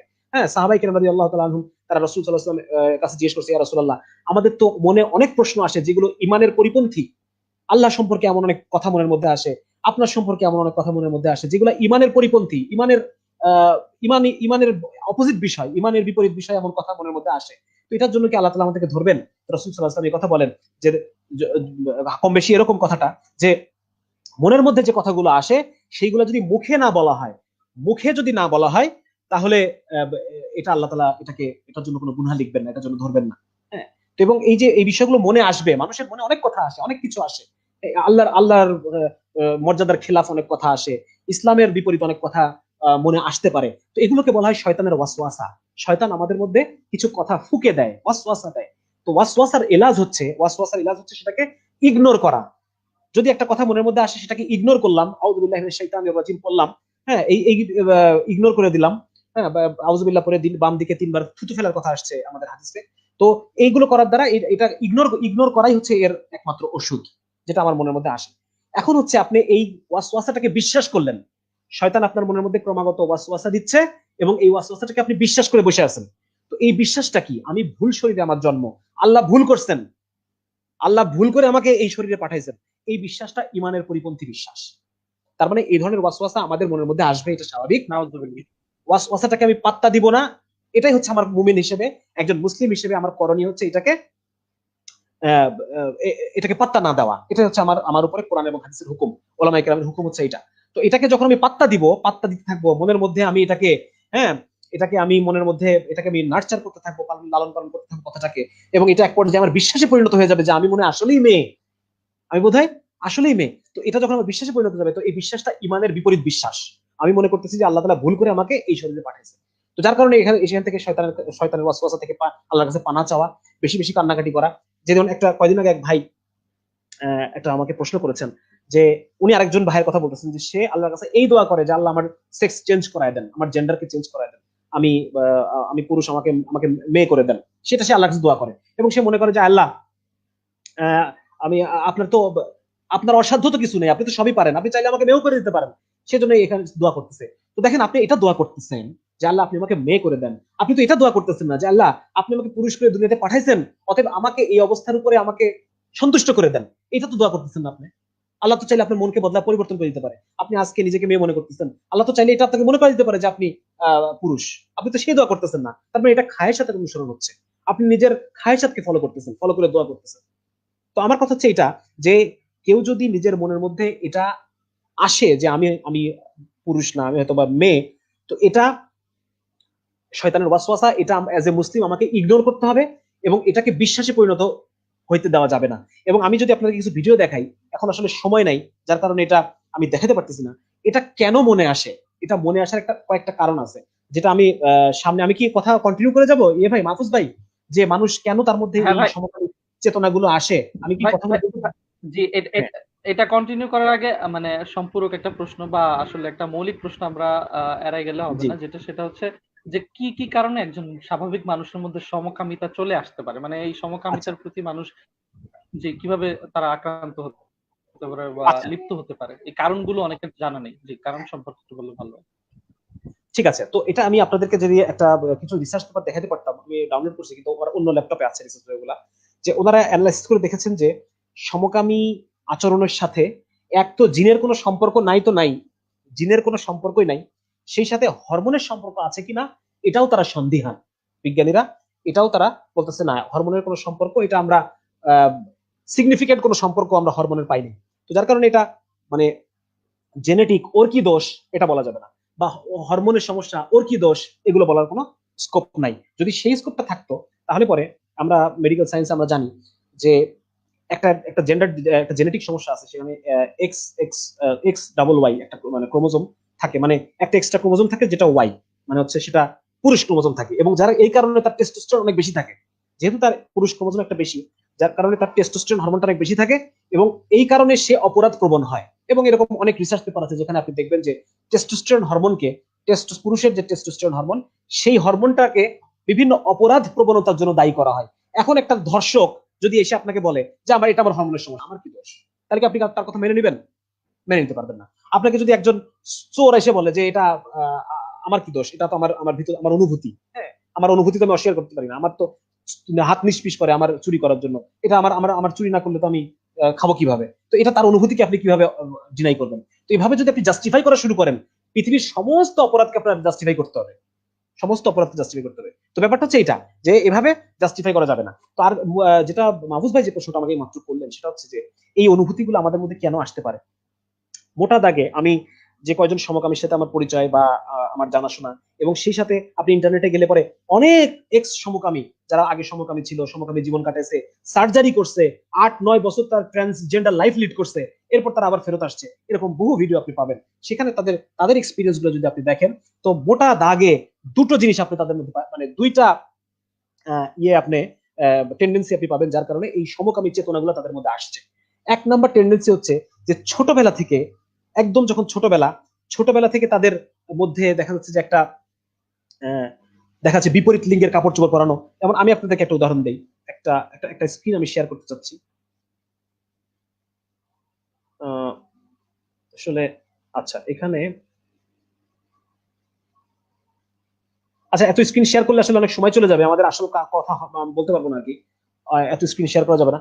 তো যাই হোক, তো আমি আজকে একজনের শুনতেছিলাম, ওনার নাম হচ্ছে ওয়াল্ট হেয়ার। উনি প্রায় 8 বছর উনি সমকামী জীবন কাটান এবং তারপর উনি আবার ব্যাক করে উনি আবার পুরুষ হিসেবে আবার জীবন কাটাচ্ছেন। তো উনি একটা কথা বলতেছিলেন যে ওনার হিস্ট্রি, যে উনি কেন সমকামী মানে এই চেতনা তার মধ্যে আসলো। উনি বলতেছেন যে 4 বছর বয়সে আমার নানি বা আমার দাদি গ্র্যান্ডমা তাকে মেয়েদের পোশাক পরাতেন এবং মেয়েদের পোশাক পরায় তাকে বলতেন যে বাহ তোমাকে কত সুন্দর দেখা যাচ্ছে, কত ভালো লাগতেছে তোমাকে। আরেকজন সমকামীর আমি শুনলাম, সেখানে তার মা তাকে বলতেছে যে তুমি মেয়ে হইলেই ভালো হইতো, তুমি কেন ছেলে হইলা, এই কথা বারবার বারবার তার কানের মধ্যে ইনস্টিল করা হতো। তার ফুপু, তার খালা, হ্যাঁ সবাই তাকে বলতো যে এবং দেখা যাচ্ছে একটা টেন্ডেন্সি আছে আমাদের মধ্যে, আমাদের খালা ফুপু এরা মেয়ে বাচ্চা বেশি পছন্দ করে। এটা আপনি আমার সাথে হয়তো অনেকেই একমত হবেন। দেখা যাচ্ছে মেয়েরা মেয়েরা সাধারণত মেয়ে বাচ্চা পছন্দ করে এবং মেয়ে বাচ্চা পছন্দ করার কারণে দেখা যাচ্ছে যে অনেক সময় ছেলে বাচ্চাকে তারা একটু মেয়ের মতো করে সাজায়, জাস্ট ফর ফান, মেয়ের মতো করে সাজাচ্ছে। বা দেখা যাচ্ছে যে মা কখনো একটা কথা বলে ফেলতেছে যে তুই মেয়ে হলেই ভালো হইতো, এই ধরনের কথা। তো এই বিষয়গুলো ওই শিশুর মনে কিন্তু দাগ কেটে যায়। শিশু বয়সটা এমন একটা বয়স, আপনাদের যাদের বাসায় ছোট বাচ্চা আছে আপনারা দেখবেন যে একটা কথা একবার শিখাই দিলে সে 5 দিন পরে ওই কথাটা রিপিট করতেছে, যে তুমি 5 দিন আগে কথা বলছিলা, তুমি এই কথা বলছিলা।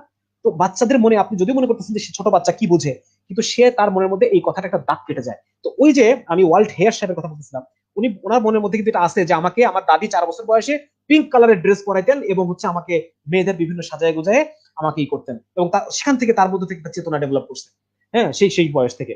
আরেকজন সমকামী উনিও ব্যাক করছেন এবং ওনার ইউটিউবে একটা ভিডিও আছে, আপনাদেরকে ভিডিওটা দেখাবো, এটা আমি দেখাবো, মাস্ট দেখাবো, যে তাদের শেষ বয়সে তাদের ইয়েটা কি হয়। দেখা যাচ্ছে যৌবনের তাড়নায়, হ্যাঁ নফসের খায়ের সাথে সেক্স চেঞ্জ করে ফেললাম, এই করলাম সেই করলাম, হ্যাঁ জীবনটাকে পরিবর্তন করে ফেললাম, কিন্তু বৃদ্ধ বয়সে তারা কি করবেন, কষ্টের মধ্যে তাদের অনুভূতি গুলো কেমন হয় আমি শেয়ার করবো আপনাদের সাথে। তো উনি বলতেছেন যে আমার কি অবস্থা, আমার যে আমার মা ফুপু খালা তারা আমাকে বলতো যে তুমি মেয়ে হলেই ভালো হতো।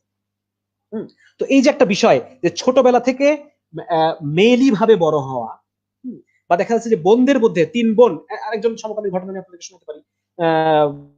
উনি উনি বলতেছেন যে আমার বাবা প্রবাসী ছিলেন, বাবার সংস্পর্শ আমি পাই নাই, 3 বোনের পরে আমি এক ভাই, বোনদের সাথে আমি বড় হইতাম, বোনদের সাথে ঘুমাইতাম, বোনরা বোনদের মতো ড্রেস করতো, আমাকেও হয়তো ছোটবেলায় পড়াইতো, ছোটবেলা থেকে বাবার মধ্যে পড়াইতো আমাকে। আমার সামনে দেখা যাচ্ছে বোনরা পুরুষের গল্প করতেছে, ছেলের গল্প করতেছে, অমুক ছেলেটা এই ভালো এই ভালো এই ভালো। তো এগুলো এর মাধ্যমে তার ভিতরে একটা মেয়েলি চেতনা তার মধ্যে চলে আসে এবং সে বিশ্বাস করতে শুরু করে যে আমি মেয়ে, পুরুষ জাতির প্রতি আকর্ষণ অনুভব করতে শুরু করে। তো একটা পয়েন্ট আমি বললাম সেটা হচ্ছে যে ছোট বয়সে মেয়েদের অধিক সাহচর্যের ফলে তার মধ্যে মেইলি চেতনা চলে আসতে পারে, সে নিজেকে জেন্ডার ডিসফোরিয়ার মধ্যে সে ভুগতে পারে। আর 2 নম্বর পয়েন্ট হচ্ছে যেটা আমি বলবো সেটা হচ্ছে, এটা ওই ওয়ার্ল্ড হেয়ার সাহেবের যে ঘটনা আমি শোনাচ্ছিলাম সেখানেও সে একই কথা বলেছে। 9 বছর বয়সে তার এক চাচা তাকে ধর্ষণ করে, 9 বছর বয়সে তার এক চাচা তাকে ধর্ষণ করে, এবং উনি যখন বাবা মাকে বলে যে আব্বা আম্মা আমাকে আমার টেড চাচা আমাকে আমাকে এগুলো করছে, তখন বাবা মা ইগনোর করে এবং বলে যে না এগুলো কখনো বলবো না, টেড চাচা তোমার কত ভালোবাসে, কত ইয়ে করে। বাচ্চার সেই অনুভূতি গুলাকে, বাচ্চার সেই বিশ্রী অভিজ্ঞতাগুলোকে বাবা মা ইগনোর করে গেলেন। তো এটাও তার মধ্যে একটা ইয়ে চলে আসলো। এবং আরো কিছু জিনিস আছে, যেমন দেখা যাচ্ছে যে ছোট বয়সে কোনো মেয়ে যখন বয়ঃসন্ধিকালের আগে কোনো মেয়ে যখন সে একটা বাজে অভিজ্ঞতার ভিতর দিয়ে যায়, তখন সে তার নারীত্বকে দুষতে থাকে যে আমি মেয়ে বলেই এরকম, না আমি ছেলে, সে তার নারীত্বকে ঘৃণা করতে থাকে এবং সে একটা মানে পুরুষের দিকে তার চেতনা কাজ করতে থাকে। এটাও হয়। আবার ছেলের ক্ষেত্রে একই জিনিস হয়, সে দেখা যাচ্ছে যে সে অ্যাবিউজের শিকার হয়েছে, হওয়ার পরে সে নিজেকে নারী মনে করতে থাকে। তো এই বিষয়গুলা যখন বয়ঃসন্ধিকালের আগে যখন সে একটা বিকৃত অভিজ্ঞতার সে সম্মুখীন হয়, যখন সে এরকম সেক্সুয়াল অ্যাবিউজের সম্মুখীন হয়, তো এটার দ্বারা সে তার টিনেজ বয়সে বা পরবর্তী সময়ে সে নিজেকে ইয়ে মনে করতে পারে, তার মধ্যে জেন্ডার ডিসফোরিয়া চলে আসতে পারে। তো এই দুটো পয়েন্ট মোটা মোটা দাগে আমার কাছে সবার সাক্ষাৎকার দেখে আমার কাছে এটা মনে হয়েছে যে এই দুটো পয়েন্ট হচ্ছে মেইন পয়েন্ট।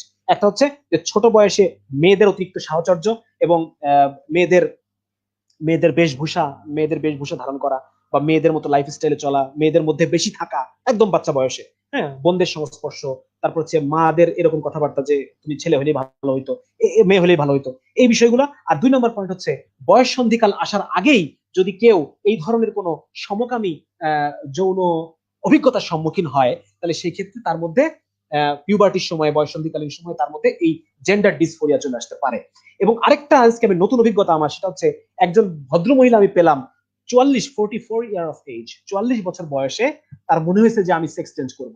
দেখেন, যে কিন্তু অলরেডি তার একটা পরিবার, সফল পরিবার, স্বামী, সন্তান, 44 বছর বয়সে তার মনে হয়েছে। কিভাবে? সে তখন এটাকে ব্যাখ্যা করলেন যে আমি টিভি খুললাম, টিভি অন করলাম, টিভিতে আমি দেখলাম যে সেখানে জেন্ডার চেঞ্জের বিষয়ে কথা চলতেছে, সেখানে একটা প্রোগ্রাম হচ্ছে, সেখানে সমকামীদের নিয়ে অনুষ্ঠান হচ্ছে, সমকামীদের নিয়ে কথা হচ্ছে। তো এটা দেখে আমার মনে হলো যে আমি তো ছেলে হইতে পারি, আমার তো ছেলে হওয়া দরকার। তখন তার মনে হয়েছে, এটা এতদিন তার মনে হয় নাই, এই প্রোগ্রাম দেখার মাধ্যমে তার মনে হয়েছে। তার মানে সামনে আমাদের একটা কঠিন দিন আসতেছে। আপনারা যারা বলেন যে এই বিষয়গুলো নিয়ে কথা বলার দরকার নাই, যেভাবে মিডিয়াতে আসতেছে, যেভাবে আমরা কিছুদিন আগে দেখলাম যে নাটকের মধ্যে চলে আসছে, যেভাবে পশ্চিমা সভ্যতা, পশ্চিমা তাদের কালচার, তাদের সমাজ ব্যবস্থাগুলোকে আমাদের স্যাটেলাইটের মাধ্যমে দেখাচ্ছে, এই এই যে এগুলো দেখতে দেখতে একটা মানুষ সে ফিল করবে যে আমি পুরুষ হলেই ভালো হতো, আমি পুরুষ হইতে চাই। হ্যাঁ, যখন আশপাশে ফ্যাসিলিটি থাকবে, সেক্স চেঞ্জ সার্জারি যখন অ্যাভেলেবল হয়ে যাবে, যখন একজন মানুষ টিভি খুলে দেখতে পাবে যে এই ফ্যাসিলিটি আছে, এই ফ্যাসিলিটি আছে, সমকামিতা একটা সাধারণ বিষয়। স্কুলে যখন ছোট বাচ্চাকে শেখানো হবে যে সে যেটা সে যেই জেন্ডার সে মনে করবে সে সেইটাই, সে মেয়ে মনে করলে সে মেয়ে, সে পুরুষ মনে করলে সে পুরুষ। এগুলো যখন সয়লাভ হয়ে যাবে, তখন তো প্রতি ঘরে ঘরে সমকামী তৈরি হয়ে যাবে, প্রতি ঘরে ঘরে জেন্ডার রিঅ্যাসাইনমেন্ট সার্জারির লোক পাওয়া যাবে। হ্যাঁ, তার মানে দেখেন, আমরা এই আলোচনা থেকে এইটুকু বুঝাতে চাইলাম যে মোটামুটি 3টা কারণ আমরা পাই যে মানুষ নিজেকে জেন্ডার নিয়ে সন্দেহে ভোগে। হ্যাঁ, একটা কারণ হচ্ছে যে একদম শিশু বয়সে বিপরীত জেন্ডারের সাথে বড় হওয়া, বিপরীত লিঙ্গের সাথে বড় হওয়া, বিপরীত লিঙ্গের অনুভূতির সাথে পরিচয় হওয়া এবং অনুভূতিগুলোর মাঝে বড় হওয়া। এবং 2 নম্বর হচ্ছে বয়ঃসন্ধিকালের আগে কোনো একটা সমকামী অভিজ্ঞতা, এটা তাকে। 3 নম্বর হচ্ছে যখন পুরো সোসাইটি যখন সমকামী সয়লাভ হয়ে যাবে, টিভি খুললেই যখন আপনি সমকামী অনুষ্ঠান দেখতে পাবেন, তো সেই ক্ষেত্রেও মানুষের মধ্যে নিজের জেন্ডার নিয়ে ডিসফোরিয়া তৈরি হতে পারে, সন্দেহ তৈরি হতে পারে। মাহফুজ ভাই। জি ভাই, তো আপনি যে 3টা কারণের কথা বললেন, আপনার কি মানে আপনার গবেষণা থেকে কি মনে হয় যে ছেলে মানে পুরুষ এবং নারীদের ক্ষেত্রে এই 3টি প্রভাবক একই রকম, নাকি এই ক্ষেত্রে নারী পুরুষের মধ্যে প্রভাবক হিসেবে আলাদা কোনো বিশেষ বৈশিষ্ট্য আছে, যে নারীদের ক্ষেত্রে এটা ভিন্ন হয় পুরুষ আচ্ছা, পুরুষ থেকে কারণ চমৎকার একটা হিসেবে? বিষয়, জি। চমৎকার একটা প্রশ্ন। আসলে আহ, মেয়েদের সমকামের ব্যাপারে আমি সত্য কথা বলতে গেলে এটা আমি খুব বেশি যে আমার পড়াশোনার ব্যাপারটা তা না, তবে যতটুকু আমি এই ব্যাপারে আমি যতটুকু পড়েছি বা যতটুকু আমি বিভিন্ন সাক্ষাৎকার বা এগুলো আমি যখন দেখলাম, তো আমার কাছে মনে হচ্ছে যে না, মেয়েদের সাথে মেয়েদের সমকামের সাথে এই বিষয়টা একই রকমই বেশি। ডিফারেন্স আছে, ডিফারেন্স নাই তা না, কিছুটা ডিফারেন্স আছে, কিন্তু একই রকমই হওয়ার সম্ভাবনায় বেশি, মানে সম্ভাবনায় বেশি আমার কাছে মনে হয়েছে।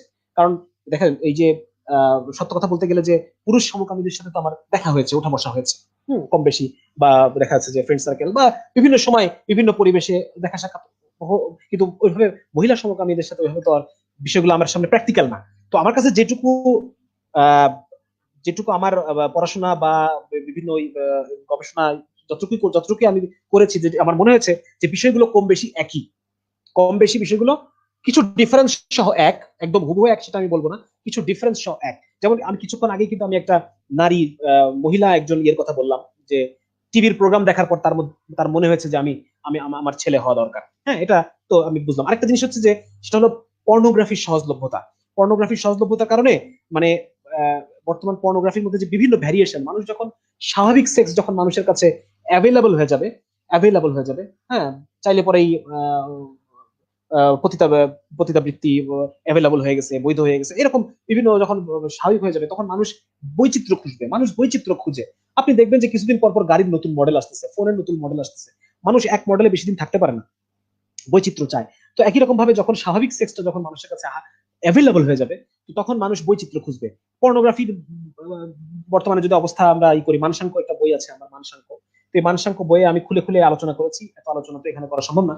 তো বাকি যেটা যে মানুষের আহ যৌন বৈচিত্র্য বা যৌন বিকৃতি কোথায় কোথায় যেতে পারে, তো মানে ইন্টারনেটে তো এগুলো ভর্তি, মানে লেসবিয়ানিজম বলেন বা হচ্ছে দেখা যাচ্ছে যে ট্রান্সজেন্ডার সেক্স, এই বিষয়গুলো তো ইন্টারনেটে ভর্তি।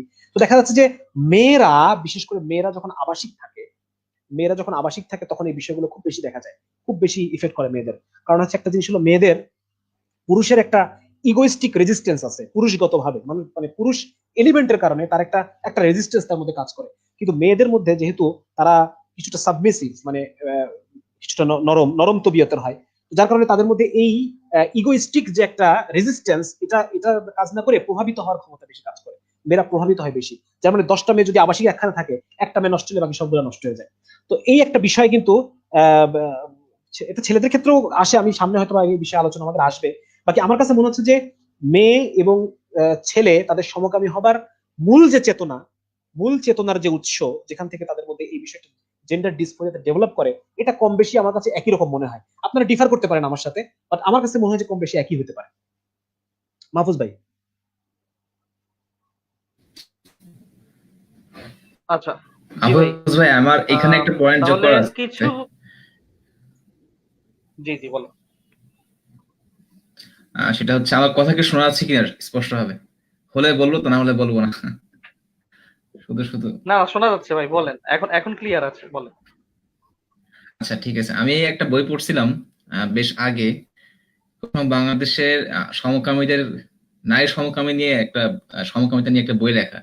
তো ওখানে মহিলা বলতেছে যে অনেক সময় হয় কি যে মেয়েরা মহিলারা নিজেদের মধ্যে আসলে তাদের মধ্যে সহ্য সম্পর্ক আসলে কম দেখায়। অনেক হ্যাঁ সময় হ্যাঁ, পুরুষের মধ্যেও হয় বিষয়টা, এটা আসলে সত্য কথা। রাইট কিন্তু রাইট। মেয়েদের মধ্যে আসলে জিনিসটা একটু কম, যে তারা আসলে নিজেদের মধ্যে হায়া বা বেহায়াপনা আসলে এইসব বিষয়টা তেমন খেয়াল রাখেন না। তো মহিলা ওখানে বলতেছেন, যে লেখিকা বলতেছেন যে এক বোন আরেক বোনের সামনে কাপড় পাল্টাচ্ছে, ঠিক আছে। এরপর দেখা যাচ্ছে যে, যেটা একটু আগে, এটা একটা কারণ হতে পারে, এটা খুব বড় একটা কারণ হতে পারে, এটা খুব স্বাভাবিক বিষয়। আর তাছাড়া মেয়েদের মধ্যে দেখা যাচ্ছে তারা একই সাথে অনেকে মানে উঠা বসা করতেছে, এরপর হচ্ছে আপনার ঘুমাচ্ছে, এই একটা কারণ হতে পারে। আরেকটা কারণ যেটা ভাই বললেন, যে মেয়ে একটু সাবমিসিভ টাইপের হয়, নরম তবিয়তের। তো এটা হওয়ার কারণে যেটা হয় যে বিশেষ করে সাবকন্টিনেন্টের বিষয়ে দেখা যায় যে অনেক সময় আহ এখানকার নারীরা এখানকার নারীরা একটা বিশেষ সামাজিক পরিস্থিতির কারণে বেশিরভাগ সময় মাজলুম, সেটা হিন্দু হোক, বৌদ্ধ হোক, মুসলিম হোক, যারা এই সাবকন্টিনেন্টে যারা সামাজিক সামাজিকতার যে আন্ডারে আছে, তাদের মধ্যে এই বিষয়টা খুব বেশি দেখা যায়। তারা একটা এই তাদের মধ্যে মাজলুম হওয়ার বিষয়টা খুব বেশি। তো এই ক্ষেত্রে একটা একটা কারণ হতে পারে যে দেখা যাচ্ছে যে একটু সাবমিসিভ হওয়ার কারণে প্রভাবিত হতে পারে আর কি। তো এটা একটা কারণ হতে পারে, বাকি আল্লাহু আলাম।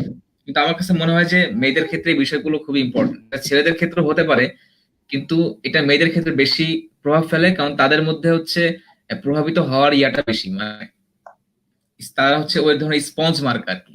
ছেলেরা তো স্পঞ্জ মার্কা হয় না, তাদেরকে বলা যেতে পারে কি, মানে ডিরা মার্কা। মেয়েরা হচ্ছে স্পঞ্জ, মানে সাধারণত সবকিছু তারা নিজেদের মধ্যে ইনফিলট্রেট করে নেয় আর কি। এটা হচ্ছে একটা কারণ হতে পারে, আল্লাহু আলাম। জি ভাই, আপনার পয়েন্টটা অ্যাড করার কারণে আরো একটু সুবিধা হলো। তো এখানে আমার একটা ব্যক্তিগত জায়গা থেকে প্রশ্ন ছিল, যে প্রশ্ন না, আমার একটা অভিমত ছিল, সেটা হচ্ছে যে আপনি যে পয়েন্টটা বললেন, সেক্ষেত্রে দুজন ছেলের ক্ষেত্রে যদি আমরা চিন্তা করি, দুজন ছেলে, যেমন ইসলামের একটা নিয়ম হচ্ছে যে এমনকি ফ্যামিলিগত ভাবেও, মানে পর্দার যে একটা কনসেপ্ট থাকে, এমনকি দুজন পুরুষ একসাথে এক চাদর নিচে শোয়া এবং দুজন নারী একসাথে এক চাদর নিচে শোয়ার ক্ষেত্রে যদি রেসিস্টেন্সের কথাটা বলা হয়, সেক্ষেত্রে দেখা যাবে যে মেয়েরা খুব সহজে ব্যাপারটাকে নিয়ে নিচ্ছে, এবং এই জিনিসটা হয়তো বা তার পরবর্তী জীবনে প্রভাবক হিসেবে কাজ করতে পারে। কিন্তু রাইট রাইট রাইট, পুরুষদের ক্ষেত্রে কিন্তু এই জিনিসটা পুরুষদের ক্ষেত্রে কিন্তু এই জিনিসটা এতটা সহজ না। তো এতটা মেয়েরা, সহজ। আপনি মাহফুজ যেটা ভাই, বললেন যে এখানে হায়াত, আরেকটা খুব বড় পয়েন্ট মিস করে গেছি। এখানে একটা বড় হ্যাঁ কি পয়েন্ট বলেন? মিস করে গেছি, এটা আমার সব প্রথমে মনে আসছিল। সেটা হচ্ছে প্রত্যেকটা মানুষের মধ্যে আল্লাহ সুবহানাহু ওয়া তাআলা সাধারণ, এই যে অভিশপ্ত রংধনু বইয়ের মধ্যেও আছে যে প্রত্যেকটা মানুষের সৌন্দর্যের প্রতি সাধারণভাবে কি আকর্ষিত হয়। সাধারণভাবে ছেলেদের যে মানে নমনীয়তা কমনীয়তা এটা কিন্তু মেয়েদের থেকে অনেক কম থাকে। আর মেয়ে হোক ছেলে হোক প্রত্যেকেই কিন্তু দেখবেন যে নমনীয়তা কমনীয়তা পছন্দ করে আর কি, ঠিক আছে, এই এই গুণগুলোর প্রতি সে আকর্ষিত হয়। তো এটা কিন্তু কারণ হতে পারে যখন মেয়েদের মধ্যে হায়া বা লজ্জা ঘৃণার বিষয়টা আসলে একটু কম থাকে বা রেজিস্ট্যান্স কম থাকে। আর তারা যদি এমনি স্বভাবভাবে একটু মানে স্বভাবগত ভাবে শারীরিকগত ভাবে সব দিকে তারা একটু নমনীয় কমনীয় সুন্দর হয়, তো এটা কিন্তু খুব বড় একটা কারণ হতে পারে মেয়েদের মধ্যে এই জিনিসটা ছড়ানোর ক্ষেত্রে। এটাও মাথায় রাখা যেতে পারে।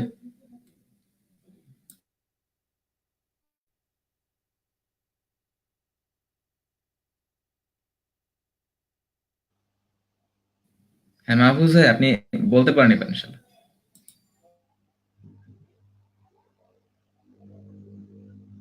ওদেরকে খুঁজে বেড়ায়, তাদের ভিতরে একটা প্রবণতা কাজ করে যে যে সকল ছেলেদের মধ্যে কমনীয়তা নমনীয়তা অন্য ছেলেদের তুলনায় বেশি, মানে রাফ এন্ড টাফ না, তাদের প্রতি তারা সহজে আকৃষ্ট হয়। তার মানে এখানে কমনীয়তা নমনীয়তার বৈশিষ্ট্যগুলো মেয়ে এবং পুরুষ উভয় ক্ষেত্রেই একই রকম প্রভাবক হিসেবে কাজ করতে পারে।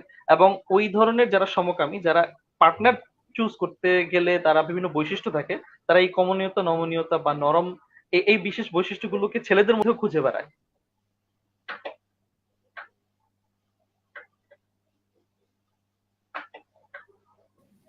হ্যাঁ এক্স্যাক্টলি ভাই, এটাই এটাই এটাই বলতে চাচ্ছিলাম যে মানে যেই নমনীয় কমনীয়তা ভাবের অধিকারী হবে আর কি, তো মেয়েরা সাধারণত সেই ছেলের প্রতি একটু বেশি মানে একটু আকর্ষিত হয় আর কি। এটা স্বাভাবিক দেখা গেছে, এটা সাধারণ মানুষের একটা ফিতরাতের মধ্যে পড়ে আর কি বলা যায়। তো এটা মেয়েদের মধ্যে এই সমকামিতার বিস্তারে একটা বড় কারণ হতে পারে। আল্লাহু আলাম। হুম। আরেকটা আরেকটা বিষয় আচ্ছা মাহফুজ ভাই, ভাই, আরেকটা তাহলে বিষয় জি বলেন। আমি জি একটু বলেন। বলি, একটু অ্যাড করি এখানে। সেখানে হচ্ছে আরেকটা বিষয় হলো, সেটা হলো একজন যৌন মনোবিজ্ঞানী হ্যাভলক এলিস, উনি যে কোনো যৌন বিকৃতির ক্ষেত্রে দুইটা পয়েন্টকে তুলে নিয়ে আসছেন, যে দুইটা পয়েন্টের কারণে যে কোনো যৌন বিকৃতি ডেভেলপ করে। স্বাভাবিক একজন মানুষ আস্তে আস্তে ধীরে ধীরে যৌন বিকৃতির দিকে চলে যায়। তো এক নম্বর উনি বলতেছে যে একটা হচ্ছে যে সময়ের পূর্বে যৌন পরিপক্কতা, সময়ের আগেই যেই টাইমে বয়ঃসন্ধিকাল আসা উচিত ছিল তার আগেই সে কোনোভাবে সামহাও সে যৌন বিষয়গুলো সে জেনে গেছে, যৌনগতভাবে সে পরিপক্ক হয়ে গেছে। তো আজকে দেখা যায় পর্নোগ্রাফি পর্নোগ্রাফি জিনিসটা এত বেশি আহ, সয়লাভ হয়ে গেছে যে এটা আমি একটা কিছুদিন আগে আমি পেয়েছিলাম একটা জায়গায় যে বাংলাদেশে পর্নোগ্রাফির হার কেমন, আমি একটু বলছি আপনাদেরকে, আমি দেখি। বাংলাদেশে পর্নোগ্রাফির হার এখন বর্তমানে আচ্ছা আমি এখন খুঁজে পাচ্ছি না জিনিসটা, মানে ক্লাস 6-7 এর বাচ্চা, ক্লাস 6 এর বাচ্চা বয়স কত, 13-14, বা আরো কম বয়সী বাচ্চারাও জি। পর্নোগ্রাফি দেখে। আরো কম বয়সী বাচ্চারা তো যেটা এটা এর ফলে যেটা হচ্ছে যে এবং পর্নোগ্রাফির কারণে আহ, হ্যাঁ 77% মনে হয় আপনি যে সমীক্ষার কথা বলছেন। জি, হ্যাঁ এরকম অনেকটা লাস্ট আমি পাঁচ আমি ছয় বের বছর বের আগের করতে একটা পারছি। সমীক্ষা। তো এই কম বয়সে যৌন পরিপক্কতা চলে আসা, এবং আরেকটা বিষয় দেখেন, আমরা আমাদের বয়সটা চিন্তা করেন যে আমাদের বয়সে আমরা কি বুঝতাম 6-7-8 বছর বয়সে, এখনকার 6-7 বছর 8 বছর বাচ্চারা অনেক কিছু বুঝে। হ্যাঁ, ছেলে মেয়ের প্রেম যে সম্পর্কটা, এই সম্পর্কটাও দেখা যাচ্ছে একটা ক্লাস 2 এর বাচ্চা বুঝে গেছে নাটক সিনেমার কল্যাণে, ঠিক আছে না? তো যার কারণে এই সমস্ত একটা বিষয়, এই বিষয়গুলো মানে কম বয়সে যখন তারা যৌন পরিপক্ক হয়ে যাবে, এটা একটা পয়েন্ট উল্লেখ করেন। 2 নম্বর একটা পয়েন্ট উল্লেখ করেন, সেটা হচ্ছে যে যৌন বিষয়ে অধিক কল্পনা, ইমাজিনেটিভ, মানে যৌন বিষয়ে সে অধিক কল্পনা করতেছে। তো এই কল্পনার দরজাটা কিভাবে খুললাম আমরা, সেটা হচ্ছে যে আমরা তাদের জন্য অ্যাজ আর্লি অ্যাজ পসিবল তাদের জন্য আমরা কোনো স্বাভাবিক যৌনতার ব্যবস্থা করতে পারি নাই। স্বাভাবিক যে যৌনতার প্যাটার্ন, স্বাভাবিক যৌনতার প্যাটার্নটা আমরা তাদের জন্য ব্যবস্থা করতে পারিনি। এক হচ্ছে যে তাদের যৌন পরিপক্কতা ম্যাচুরিটি চলে আসছে আগে আগে, আর 2 নম্বর হচ্ছে তাদের বিয়ে গেছে অনেক পিছায়, যার কারণে মাঝখানে একটা লম্বা সময় তারা পাচ্ছে যেই সময় তারা এই পর্নোগ্রাফির মাধ্যমে পর্নোগ্রাফির বিভিন্ন ব্রাঞ্চে তারা ঢুকতেছে, বিভিন্ন ব্রাঞ্চে ঢুকে তারা আস্তে আস্তে ধীরে ধীরে একটা মানে যৌন যে কাঠামো তাদের যৌন চিন্তা তার মধ্যে একটা বিকৃতি প্রবেশ করতেছে। এটা কিন্তু একটা প্যাটার্ন, এটা কিন্তু একটা বিষয়। হ্যাঁ, যার কারণে মানে পর্নোগ্রাফি বা আমাদের মানে স্বাভাবিক যৌনতার মধ্যে প্রবেশের যে প্রবেশটা কঠিন হয়ে গেছে। হ্যাঁ, একটা মেয়ের তো 25 বছর আগে বিয়েই হয় না, 25-30 বছর আগে একটা 30 বছরের আগে একটা ছেলের বিয়েই হচ্ছে না। তো তার সে বোঝা শিখছে 10 বছর বয়সে, 30 বছর বয়সে তার বিয়ে হচ্ছে। তা এই 20 বছর সে কি করবে? এই 20 20 বছর বছর তার হ্যাঁ। সেটাই। তো এই ব্যাপারটা এটা আর কি যে এই পয়েন্টের সমাধান না করলে আসলে হ্যাঁ মনে হ্যাঁ, এটা হয় একটা এই সমাধান ছিল। ধরনের প্রবলেম গুলো রাইট। মানে ভালোভাবে সমাধানের পথে আগানো যাবে না। হ্যাঁ হ্যাঁ। আচ্ছা ভাই, অনেকেই প্রশ্ন করছে যে আমরা তো অনেক প্রবলেমের কথা বললাম, যে এটা সমাজের বাস্তবতা, এটা পুরো বিশ্বে সেলিব্রেট করা হচ্ছে এবং এটার কারণগুলো কি কি, কিন্তু অনেকেই প্রশ্ন করছে যে ঠিক আছে আমরা সবই বুঝলাম, এখন আমাদের সমাধানের প্র্যাকটিক্যাল ওয়ে কি সেটা আমাদের জানা সবচেয়ে বেশি জরুরি। তো একটা প্রশ্ন এসেছে এরকম যে অনেকেই এই নিজ নিজ থেকে সে রিয়েলাইজ করতে পারছে যে তার আসলে ফিরে আসা প্রয়োজন, তার এই প্রবলেম আছে এখন।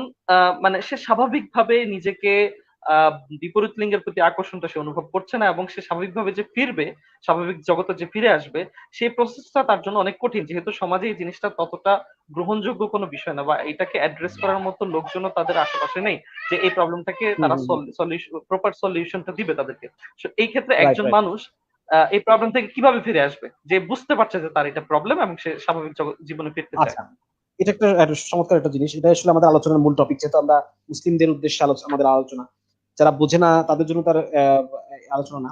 যেটা বলতেছি মানে প্রশ্ন যেটা করলে সেটা অ্যান্সারটা আসলে আমি এভাবে দিব যে 1 নাম্বার হচ্ছে অনেকে দেখতেছি যে কমেন্টে এটাকে মানে এই যে পুরো সেম সেক্সের প্রতি যে আকর্ষণ এটাকে ন্যাচারাল বলে দাবি করতেছে। হ্যাঁ, যে এটা ন্যাচারাল না, এটা কি ন্যাচারাল না? তো এটা কোনোভাবেই ন্যাচারাল না। জি। এটা ফার্স্টে এটা আপনাকে বুঝতে হবে যে এটা কোনোভাবেই এটা জাস্টিফাই করা যাবে না। আপনি এটাকে ন্যাচারাল বলে জাস্টিফাই করবেন, পশ্চিম থেকে এটাকে জেনেটিক বলে জাস্টিফাই করা হচ্ছে। তার কি দোষ? এটা জেনেটিক। তো এটা যে কোনো ভাবে জেনেটিক না। এটা আমরা এটা এই সম্পর্কে ভুরি ভুরি গবেষণা এখন চলে আসছে যে এটা জেনেটিক কোনো বিষয় না। হরমোনাল বিষয় কিনা এটা নিয়েও সন্দেহ, বিজ্ঞানী মহলে একাডেমিতে সন্দেহ আছে যেটা হরমোনাল কোনো বিষয় কিনা। না, এটা হরমোনাল কোনো বিষয় না। আপনি এটা কোনোভাবেই দায়টা কারো উপর চাপাইতে পারবেন না। 3 নাম্বার যেটা পয়েন্ট সেটা হচ্ছে যে তাহলে এই দায়টা কার? এই দায়টা আমার নিজের। ঠিক যেভাবে আমাদের শরীয়ত এটাকে বলতেছে এটা একটা হারাম, এটা একটা গুনাহের কাজ। গুনাহের চিন্তা মনে আসতে পারে, গুনাহের চিন্তা মনে আসলে পরে সেটা আল্লাহ তাআলা মাফ করে দিবেন। হ্যাঁ, আল্লাহ রাসূল সাল্লাল্লাহু ভাই আলাইহি ওয়াসাল্লাম ভাই একটা জিনিস হাদিসে আমি অ্যাড করব, শক্তি ভাই, জাস্ট হ্যাঁ একটু একটু অ্যাড করবো, জি আপনাকে ইন্টারফেয়ার করবো। যেমন কেউ যদি, জাস্ট একটা এক্সাম্পল হিসেবে বোঝানোর জন্য, যে কেউ যদি বিবাহিত হওয়া সত্ত্বেও পরনারীর প্রতি আকর্ষণ থাকাটাকে ন্যাচারাল মনে করে, যে সে যদি হ্যাঁ মনে করে যে না, অন্যের স্ত্রীর প্রতি আমার আকর্ষণ আছে, তাকে ভালো লাগে, এখন এটাকে হুম যদি আমি বলা শুরু করি যে যেহেতু ন্যাচারালি আমি তার প্রতি আকর্ষিত হচ্ছি, তার মানে হতে পারে যে এটা একটা হ্যাঁ ন্যাচারাল হ্যাঁ জিনিস, হ্যাঁ যে যে হ্যাঁ এটা আমি করতে পারবো, চাইলেই করতে পারবো। সো এই হুম ব্যাপারটাকে যদি সমকামিতার সাথে রিলেট করা হয়, তাহলে হয়তো আমরা এই হুম জিনিসটা বুঝতে পারবো যে just because I feel right like, মানে আমার জায়গা থেকে আমি ওই অ্যাট্রাকশনটা ফিল করছি কারোর প্রতি, সমলিঙ্গ হোক না কেন, এর মানে এই না যে জিনিসটা ন্যাচারাল হয়ে যাচ্ছে, যেমনটা আমরা পরকীয়ার ক্ষেত্রে আমরা বলতে পারি। এই এক্স্যাক্টলি জিনিসটা এক্স্যাক্টলি এক্স্যাক্টলি তাদের এক্স্যাক্টলি জন্য রিলেট হুম করা সুবিধা হবে যারা ন্যাচারাল হ্যাঁ ভাবে হ্যাঁ করছে। সুবিধা হবে রাইট রাইট। কারণ এটা জি হ্যাঁ ভাই, এটা আপনি ঠিকই তো, কন্টিনিউ করুন। জি। একটা মেয়ের প্রতি তো আকর্ষণ অনুভব এটা তো ন্যাচারাল। আমি আমার পর স্ত্রী, আমার নিজের স্ত্রী আছে, তারপর আমি আরেকজন স্ত্রীর প্রতি, আরেকজন মেয়ের প্রতি আমি আকর্ষণ ফিল করতেছি। তো এটা তো ন্যাচারাল, তাই না? কিন্তু এটা তো ন্যাচারাল মানেই যে এটা শরীয়ত সম্মত তা তো না। এটা তো শরীয়ত না। আমাদের শরীয়ত যেটাকে ঠিক বলে সেটাই আমরা ঠিক মনে করি, আমাদের শরীয়ত যেটাকে ভুল বলে সেটাকে আমরা ভুল মনে করি। হোক সেটা ন্যাচারাল। ব্যাপারটা হচ্ছে এটা যে ন্যাচারাল কিনা এটার উপর ভিত্তি করে জাস্টিফাই করা যাবে না। হ্যাঁ, এটার উপর ভিত্তি করে জাস্টিফাই করা যাবে না।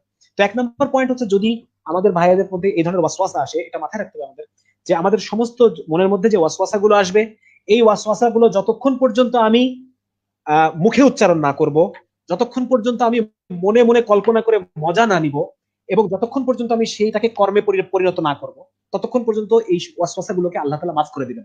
এটা হচ্ছে 1 নাম্বার জিনিস। যখন আপনি এটাকে মনে কল্পনা করে মজা নেবেন, তো এটা একটা গুনাহ হয়ে গেল। যখন আপনি এটাকে মুখে বলবেন কাউকে, তখন এটা গুনাহ হয়ে গেল। যখন এটা আপনি কাজে পরিণত করবেন, এটা গুনাহ হয়ে গেল। কিন্তু মনে যখন ওয়াসওয়াসা আসতেছে, আপনি সেটাকে ইগনোর করতেছেন, এটা আল্লাহ তাআলা মাফ করে দিবেন। এবং এটা আমাদের মনে রাখতে হবে যে এই দুনিয়াতে আল্লাহ তাআলা আমাদের, এটা দুনিয়াটা আমাদের জন্য একটা লড়াই।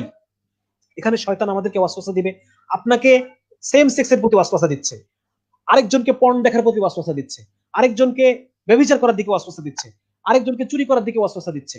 শয়তান এক একজনকে এক একটা ওয়াসওয়াসা দিবে। তো সেই ওয়াসওয়াসা মানে কি আমরা যার জন্য হ্যাঁ যেই পাপের দিকে আগানোটা সহজ, অথবা যার হ্যাঁ জন্য রাইট রাইট শয়তানের জন্য যাকে যাকে ইনফ্লুয়েন্স করা, কোনো একটা পাপের দিকে ইনফ্লুয়েন্স করা সহজ, শয়তান তাকে সেদিকেই ইনফ্লুয়েন্স করার চেষ্টা করবে। এটা হচ্ছে মূল বিষয়। এখন সেই ক্ষেত্রে জাস্ট বিকজ কেউ একজন ন্যাচারালি ফিল করতেছে যে সমলিঙ্গের প্রতি আমার আকর্ষণ আছে, এর হুম মানে এই না যে মানে তাকে সেই হ্যাঁ জিনিসটাই করতে হবে বা সেটাকে ন্যাচারাল ফিল করেই সেদিকে হ্যাঁ আগাতে হবে। একজন মানুষ চুরি করা রাইট মানে রাইট রাইট অনুভূতি তার রাইট অন্তরে রাইট আসছে যে চুরি করতে হবে, চুরি করলে আমার জন্য এটা ভালো, এটা অনুভূতিটা আসা মানেই এই না যে এটা ন্যাচারাল। সো এই জিনিসটা মানে মানে মূলত হুম আমাদের যারা শ্রোতা তাদের বোঝা জরুরি। হ্যাঁ জি এটা এটা বলবেন। এটা রাইট। যার কারণে এটাকে ন্যাচারাল বলে জাস্টিফাই করা যাবে না। এক নম্বর হচ্ছে এটা। দুই নম্বর হচ্ছে এটা ওয়াসওয়াসা আপনার মনে আসবে, ওয়াসওয়াসাটাকে ইগনোর করতে হবে, আল্লাহর কাছে পানাহ চাইতে হবে, আশ্রয় প্রার্থনা করতে হবে, তাআউজ করতে হবে। হ্যাঁ, আউযুবিল্লাহ পড়তে হবে। রাসূল সাল্লাল্লাহু আলাইহি ওয়াসাল্লাম বলছেন তিন দিকে বাম দিকে তিনবার থুতু ফেলার কথা। যে শরীয়তে আমাদের যে কথাগুলো বলে ওয়াসওয়াসা কাটানোর জন্য, সেগুলো আমরা করব। রুকিয়া খুব ভালো একটা জিনিস। রুকিয়া রুকিয়া জিনা একটা রুকিয়া আছে। হ্যাঁ, কোরআনের ওই আয়াতগুলো নিয়ে একটা রুকিয়া করা আছে। এটা আমাদের রেগুলার শুনতে হবে। যার মধ্যে এই ধরনের ওয়াসওয়াসা আসতেছে, সে এটা রেগুলার প্রতিদিন সে এটা শুনবে। এর দ্বারা ইনশাআল্লাহ কোরআন একটা শেফা। তো এই মনের যে একটা রোগ, এটারও শেফা কোরআনের মধ্যে, আর আর কোরআনের ভাই আয়াতের মধ্যে ভাই রয়েছে। আপনি আপনি যে পয়েন্টটা অ্যাড করলেন সেক্ষেত্রে আমি বলতে হ্যাঁ চাই যে অনেকে সত্যিকার অর্থে এই ধরনের অনেকে আছে যারা জিনের রোগী, মানে নর্মালি জিনেরাই তাদের অন্তরে অধিক পরিমাণে ওয়াসওয়াসা দিয়ে তাদের সাথে থেকে এই ধরনের প্রবলেমে তাদেরকে জড়িয়ে ফেলায়। আচ্ছা আচ্ছা মানে হ্যাঁ মানে অনেকটা যেটা হয় যে তাদের কিছু চক্রান্ত, যেহেতু আমি ব্যক্তিগত জীবনে এগুলা সম্পর্কে একটু ভালো জানি, আচ্ছা আচ্ছা মানে আচ্ছা আচ্ছা অভিজ্ঞতার কারণে, সো আমি যেটা জানতে পেরেছি বা বুঝতে পেরেছি যে হয় যে কিছু ক্ষেত্রে হয় কি যে জিন দ্বারাই ওই ওই ধরনের লোকেরা আক্রান্ত হয়, তাদেরকে আচ্ছা প্রভাবিত করা হয়। তো সেই ক্ষেত্রে তারা যেন স্বাভাবিক জীবনে না যেতে পারে, এবং জিনদের একটা টার্গেট থাকে যে যাকে পছন্দ করে তাকে যেন হুম তারা বিচ্ছিন্ন করতে পারে সমাজ থেকে, রাষ্ট্র আচ্ছা থেকে, মানে একদম জীবন থেকে, পারিবারিক জীবন থেকে, এবং তাদেরকে নিয়ে যেতে চায় অনেক সময় তাদেরকে আচ্ছা পছন্দ করার কারণে। সো মানে ন্যাচারাল লাইফটা যেন তারা লিড করতে না পারে, এই জন্য তাদেরকে বিভিন্ন বিকৃতির দিকে নিয়ে যায়, তাদের অন্তরকে প্রভাবিত করতে পারে। সেই ক্ষেত্রে এই ধরনের মানে সবাই তখন আবার এক্সকিউজ খুঁজলে হবে না যে আমাকে হয়তো আবার হ্যাঁ জিন হ্যাঁ হ্যাঁ প্রভাবিত করছে। ক্ষেত্র হ্যাঁ বিশেষে কারো কারো এমন হতে পারে, সেই ক্ষেত্রে রুকিয়া যেই ব্যাপারটা যেটা আপনি সাজেস্ট করলেন হুম, সেটা অনেক বড় একটা সমাধান হতে পারে। অনেক বড় একটা জি, সমাধান, সেক্ষেত্রে রাইট লক্ষণেরও বিষয় আছে। জি। রাইট। তো এই রুকিয়া জিনা নামে একটা একটা সুন্দর একটা ইয়ে আছে, ওইটা ওইটা ইফেক্টিভ হতে পারে তার জন্য।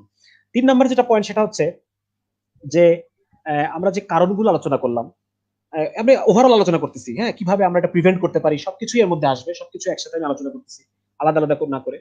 যেমন হচ্ছে আহ, ইসলামে আমাদের কিছু অনুশাসন আছে, কিছু বিধান আছে। হ্যাঁ, সেই বিধানগুলো খুব কঠোরভাবে মেনে চলতে হবে। কারণ ইসলাম এই বিধানগুলো কিন্তু এমনি এমনি দেয় নাই। এটাকে ইসলাম বিশেষ কিছু সামাজিক প্রবলেম অ্যারাইজ করতে পারে দেখেই আল্লাহ রাব্বুল আলামিন এই জিনিসগুলো কিন্তু আমাদেরকে বলছেন। তার মধ্যে একটা বিষয় হচ্ছে যে একজন আহ, আহ, পুরুষ কখনো নারীর পোশাক পরবে না, নারী কখনো পুরুষের পোশাক পরবে না, এমনকি ছোট বাচ্চাদেরকেও না পরানো। ছোট বাচ্চাদেরকেও যেহেতু তাদের মনের মধ্যে এই বিষয়গুলো গেঁথে যায়, তো একদম ছোট বাচ্চাদেরকেও ফান করে হলেও এই কাজটা করানো যাবে না। হ্যাঁ, তিন নাম্বার আরেকটা জিনিস বিষয় সেটা হচ্ছে ছোট বাচ্চাদেরকে ছোটবেলা থেকেই তাদেরকে জেন্ডার আইডেন্টিটি ক্লিয়ার করে দিতে হবে। ক্লিয়ার করে দিতে হবে তাদেরকে, এটা ক্লিয়ার করে দিতে হবে যে তুমি মেয়ে, তুমি আহ, তুমি একটা মেয়ে বাচ্চা, তুমি একটা ছেলে বাচ্চা। এটাকে একদম একদম ক্লিয়ার কাট তার মধ্যে এটাকে ঢুকাই দিতে হবে। হ্যাঁ, যেমন হচ্ছে এবং তাদের কাজ, যেমন আমি উদাহরণ হিসেবে এটা বলে থাকি, যে দেখা যাচ্ছে অনেক সময় বাজার নিয়ে আসলাম, বাজার নিয়ে এসে আমি আমার ছোট বাচ্চাটাকে ডাকবো, দেখে তাকে আমি বলবো যে বাবা তুমি কিছু বাজার নাও। সে তখন দেখা যাচ্ছে দরজা থেকে কিছু বাজারের পাতলা ব্যাগ গুলো সে তুলে মার কাছে কিচেনে দিয়ে গেল। তো এটা দ্বারা সে তাকে বোঝানো হলো, দেখো এই যে শক্তি খাটানোর কাজগুলা, এইগুলা তোমার মা করবে না, এইগুলো তোমার ছোট্ট বোনটা করবে না, এটা তুমি করবা, তুমি পুরুষ, তুমি এই কাজটা করবা। তো এইভাবে তার মধ্যে পুরুষালী বোধ, পুরুষ হিসেবে নিজের দায়িত্ব বোধ, পুরুষ হিসেবে তার যে একটা সেপারেট একটা আইডেন্টিটি, এটা ছোটবেলা থেকেই তার মাথার মধ্যে প্রথিত করে দেওয়া। এটা আরেকটা বিষয়। এবং এই জন্য বাবার সাহচর্য খুব ইম্পর্টেন্ট। একজন একটা ছেলে বাচ্চার জন্য তার বাবার সাহচর্য সবচেয়ে ইম্পর্টেন্ট। হ্যাঁ, আজকে আমরা পরিবারকে টাইম দেই না, আজকে আমরা পরিবারকে সময় দিতে পারতেছি না। হ্যাঁ, এর ফলে দেখা যাচ্ছে আমাদের সন্তানগুলো মানে এই যে একটা পুরুষত্ব নিয়ে যে আমাদের মধ্যে একটা একটা গ্রে জোন দেখা যাচ্ছে, অনেকে বলে যে জেন্ডার কোনো ব্ল্যাক এন্ড হোয়াইট বিষয় না, অনেক গ্রে আছে। না, এখানে কোনো গ্রে রাখা যাবে না। এজ এ ফাদার, একজন বাবা হিসেবে আমার সন্তানকে কোনটা ব্ল্যাক কোনটা হোয়াইট এটা বুঝাই দিতে হবে। হ্যাঁ, কোনো গ্রে জোন, এই গ্রে জোন তৈরি করা যাবে না। যেখানে অস্পষ্ট হয়ে গেছে তার জেন্ডার আইডেন্টিটি, না, তাকে ছোটবেলা থেকেই এই বিষয়টা ক্লিয়ার করতে হবে।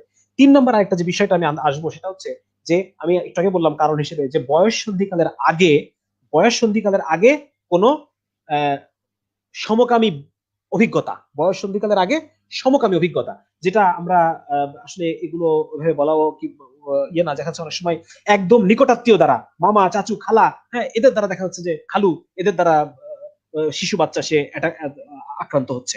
হ্যাঁ, তো যার কারণে এখানে একটা বিষয় যে আমরা দেখা যাচ্ছে যে এগুলো বাবা মাকে সচেতন হতে হবে, বাবা মাকে এই কথা বুঝতে হবে যে এখন পিরাউলিয়ার যুগ নাই, এখন পর্নোগ্রাফির যুগ।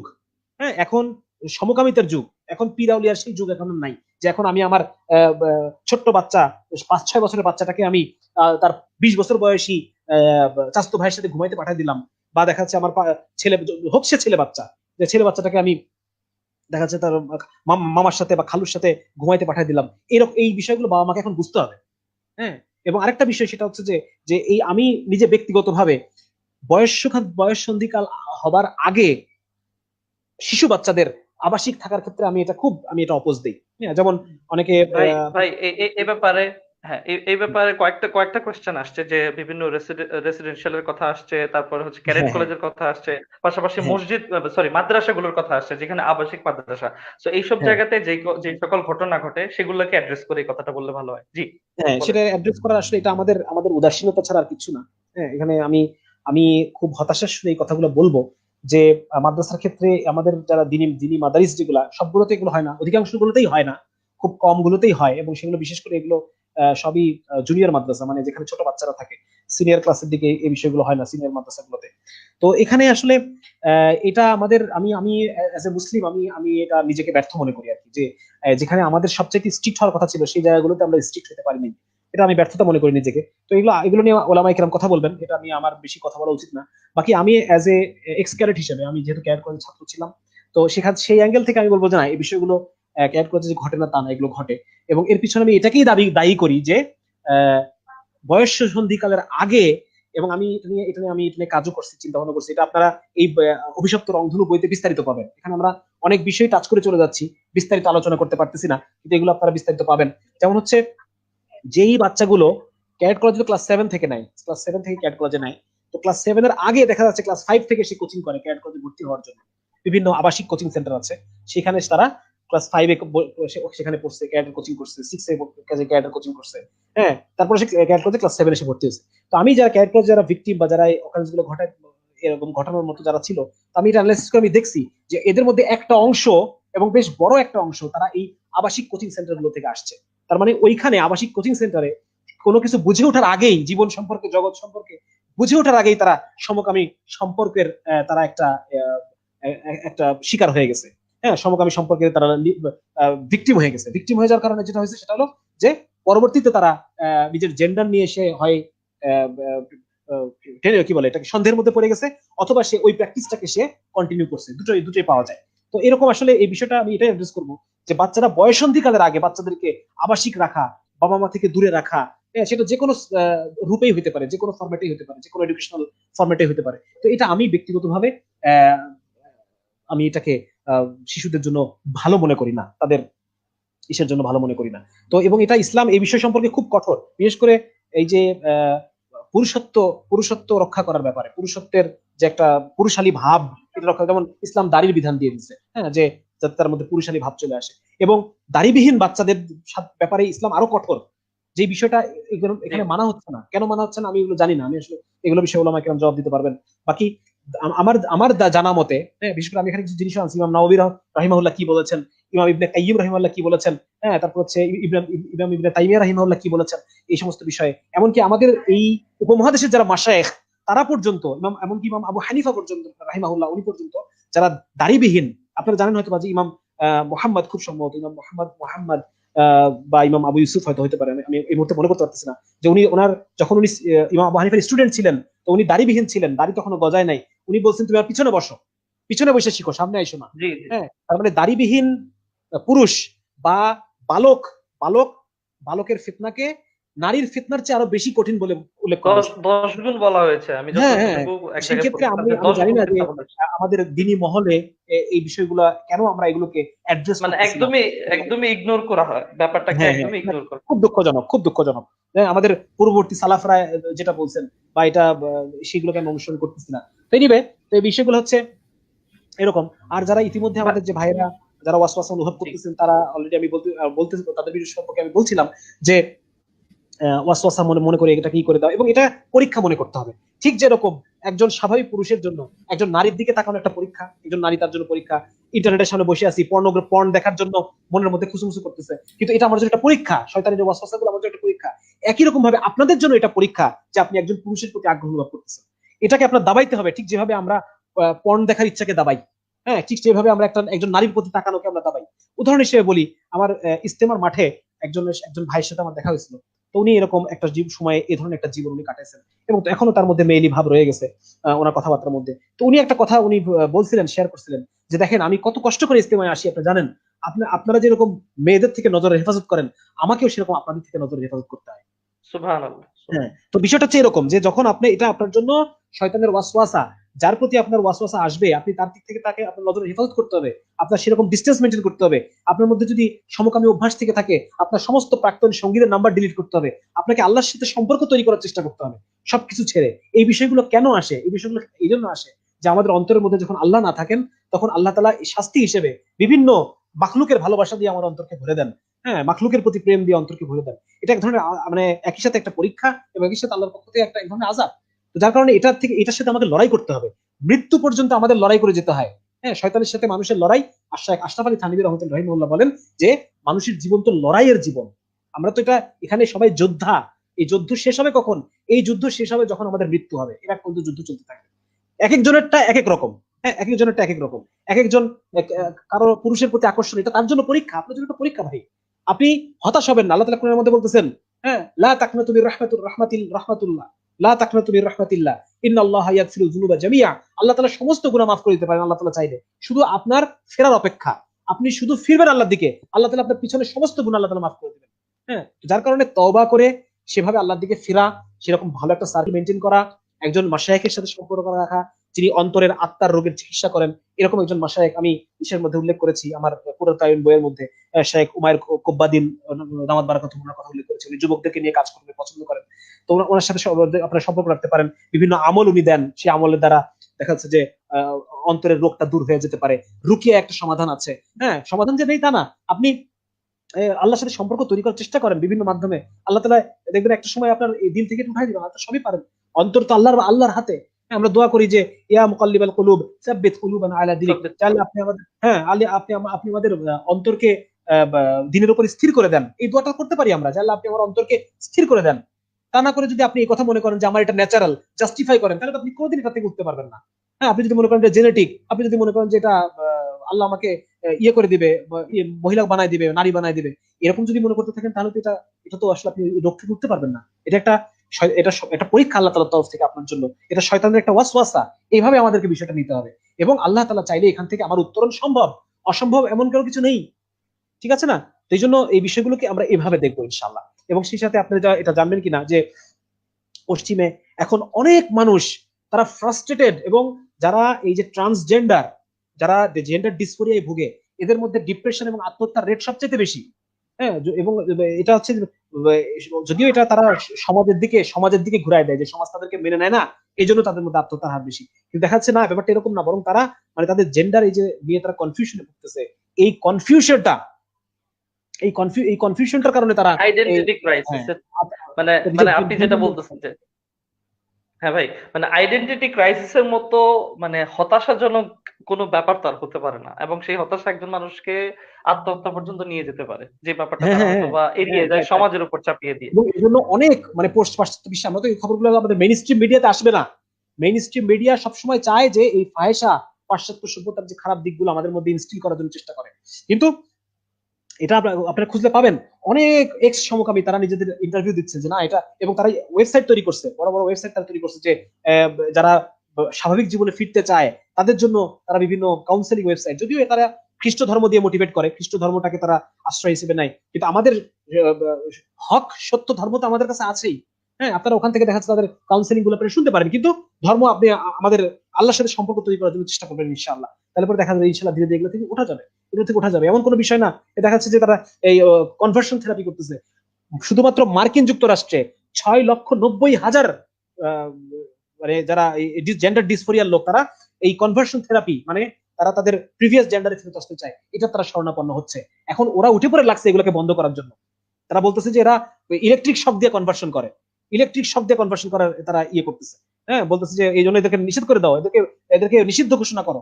কিন্তু আসলে মানুষ তো চাইতেছে যে আমি ফেরত আসবো আমার আগের স্বাভাবিক জীবনে, আমি অস্বাভাবিক জীবন চাই না।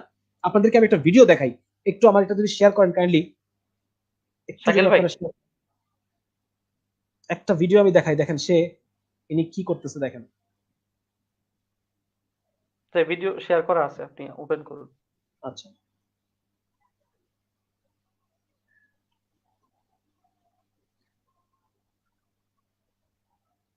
আমি আপনাদেরকে ভিডিও দেখাই। আমাদের লাইভ কি বেশি লম্বা হয়ে যাচ্ছে?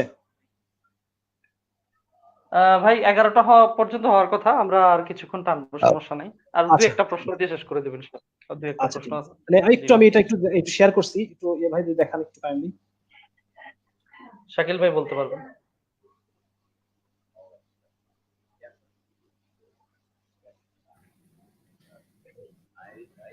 স্ক্রিন দেওয়া আছে, আপনি মনে হয় চালু করলেই চলে আসবে ইনশাল্লাহ।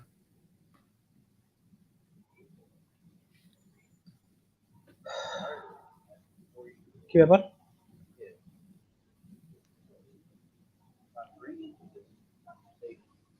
শাকিল ভাই, আচ্ছা, দেখতেছি আমি ভাই, শেয়ার করেছি। শাকিল ভাই, জি শেয়ার হয়েছে কিনা একটু চেক করুন শাকিল ভাই। আচ্ছা দেখা যাচ্ছে, একটা লোক কথা বলতেছে দেখা যাচ্ছে, একটা মানুষ কথা বলতেছে দেখা যাচ্ছে। জি জি ভাই, জি আচ্ছা, শেয়ার হ্যাঁ, হয়েছে। ইনি হচ্ছেন, হ্যাঁ জি ভাই, এনার দেখা নাম যাচ্ছে, হচ্ছে ওয়াল্ট হেয়ার। হ্যাঁ, কিন্তু এটা ভয়েস কি শোনা যাচ্ছে? ভয়েস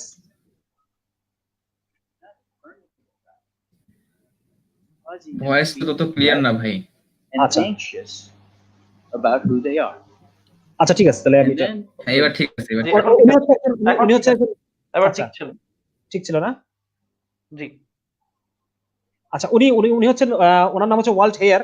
ওনার একটা ওয়েবসাইট আছে, উনি ওই ওয়েবসাইটের নাম হচ্ছে sexchangeregret.com, sexchangeregret.com। ওখানে অনেক কন্টেন্ট আছে, ওগুলো আপনারা দেখতে পারেন যারা যে সমস্ত ভাইরা ওয়াসওয়াসে ভুগছেন। বা এখানে আরো আছে, এরকম আরো ওয়েবসাইটের খবর আপনারা পাবেন ওখান থেকে। আমি যেটা আপনাদেরকে দেখাতে চাচ্ছিলাম সেটা হচ্ছে এনার সাক্ষাৎকারটা আমি একটু দেখাতে চাচ্ছিলাম।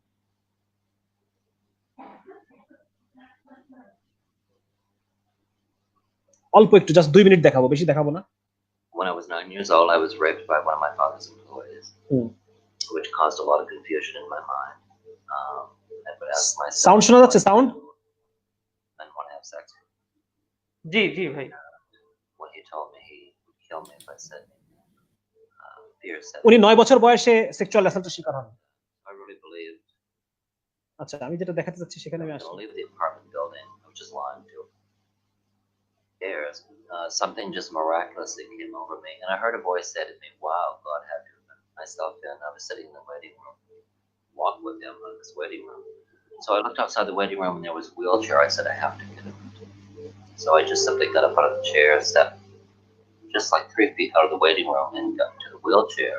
But when I turned around and looked back in the waiting room where I was sitting, all of a sudden appeared before my face a little old woman and a little old man. So as I'm sitting in the wheelchair, I'm thinking to myself, and I glanced down at my body, and I said, "Look at me."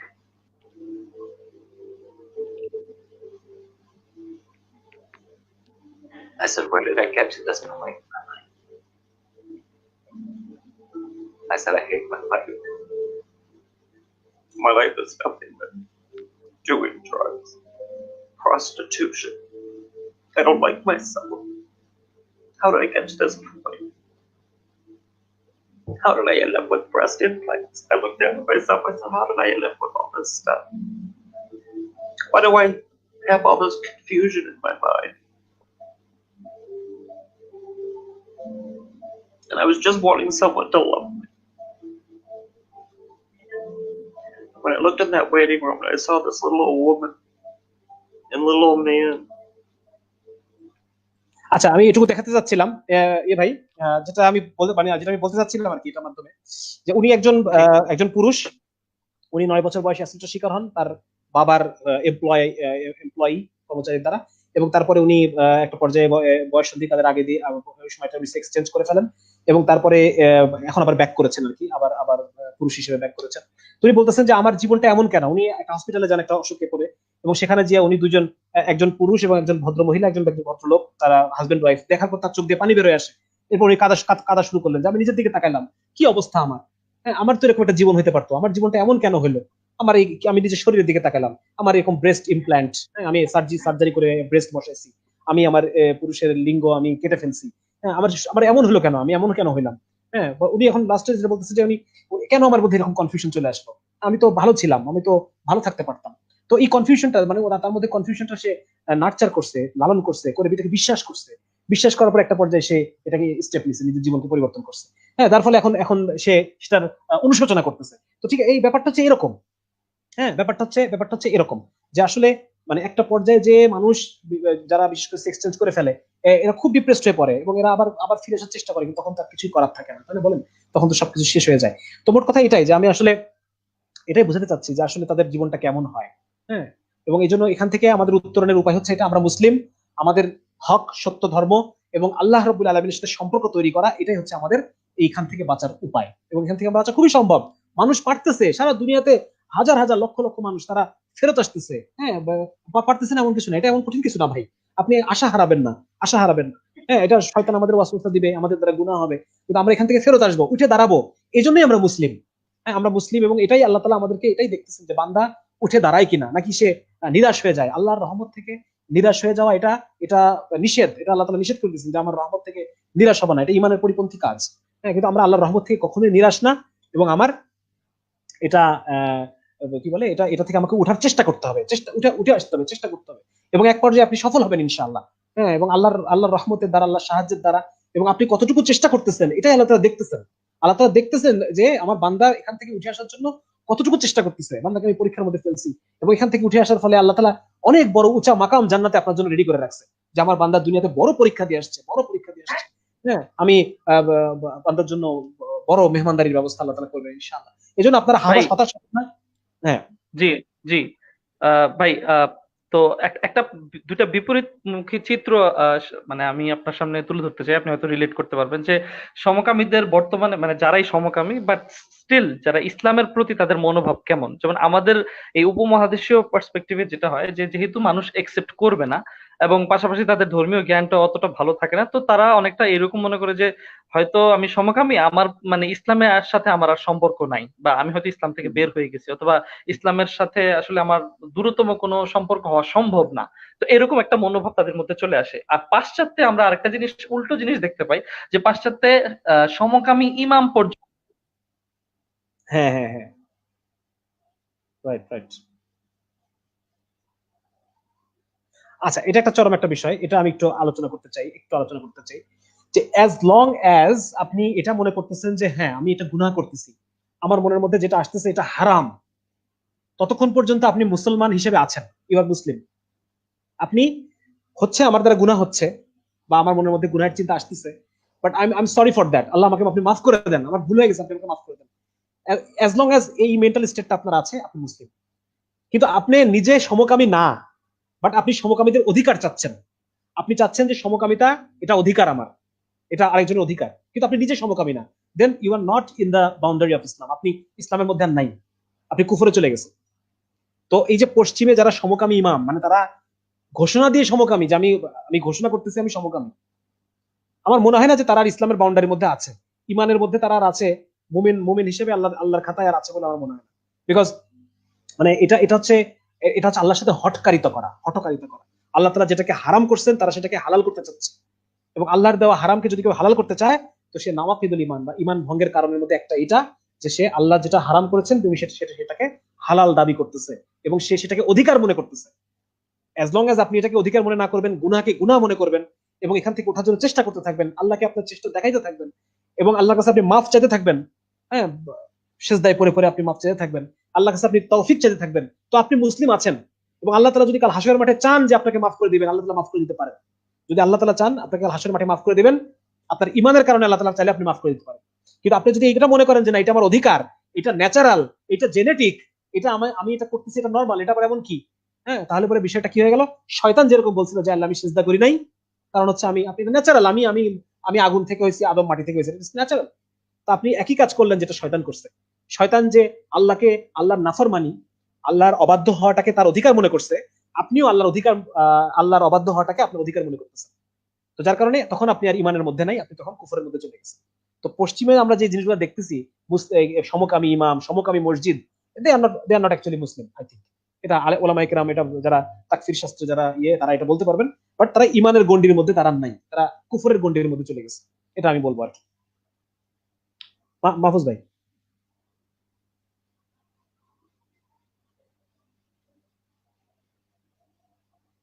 Mahfuz ভাই কি হয় বাবা? শক্তি ভাই, জি হ্যাঁ, শুনতে পাচ্ছেন ভাই? শক্তি হ্যাঁ, ভাই, হ্যাঁ। আচ্ছা জি জি জি। এখানে বলছিলাম এখানে ভাই একটু বলি, মাহফুজ ভাই, জি এখানে জি বলেন। একটা জিনিস বলে রাখতে হয়। এখানে একজন প্রশ্ন করছে আর তৃতীয় লিঙ্গের ইতিহাস এবং ইসলামের সাথে তার অবস্থান নিয়ে বলুন না। তো ভাই আপনার উত্তর হচ্ছে যে এটা আসলে একটা সাবজেক্ট, সম্পূর্ণ পৃথক একটা সাবজেক্ট। এই বিষয়ে একটা সুন্দর বই আমি পড়ছি, যতটুকু আমার পড়াশোনা মোতাবেক। সাজ্জাদ সালাদিন নামে এক ভাই আছেন, ওনার একটা বই আছে হিজরাদের নিয়ে আর কি, হয়তো 70-75 পেজের মতো বইটা, কিন্তু খুবই চমৎকার বইটা। আপনারা সংগ্রহ করে ওইটা পড়ে নেবেন ইনশাল্লাহ।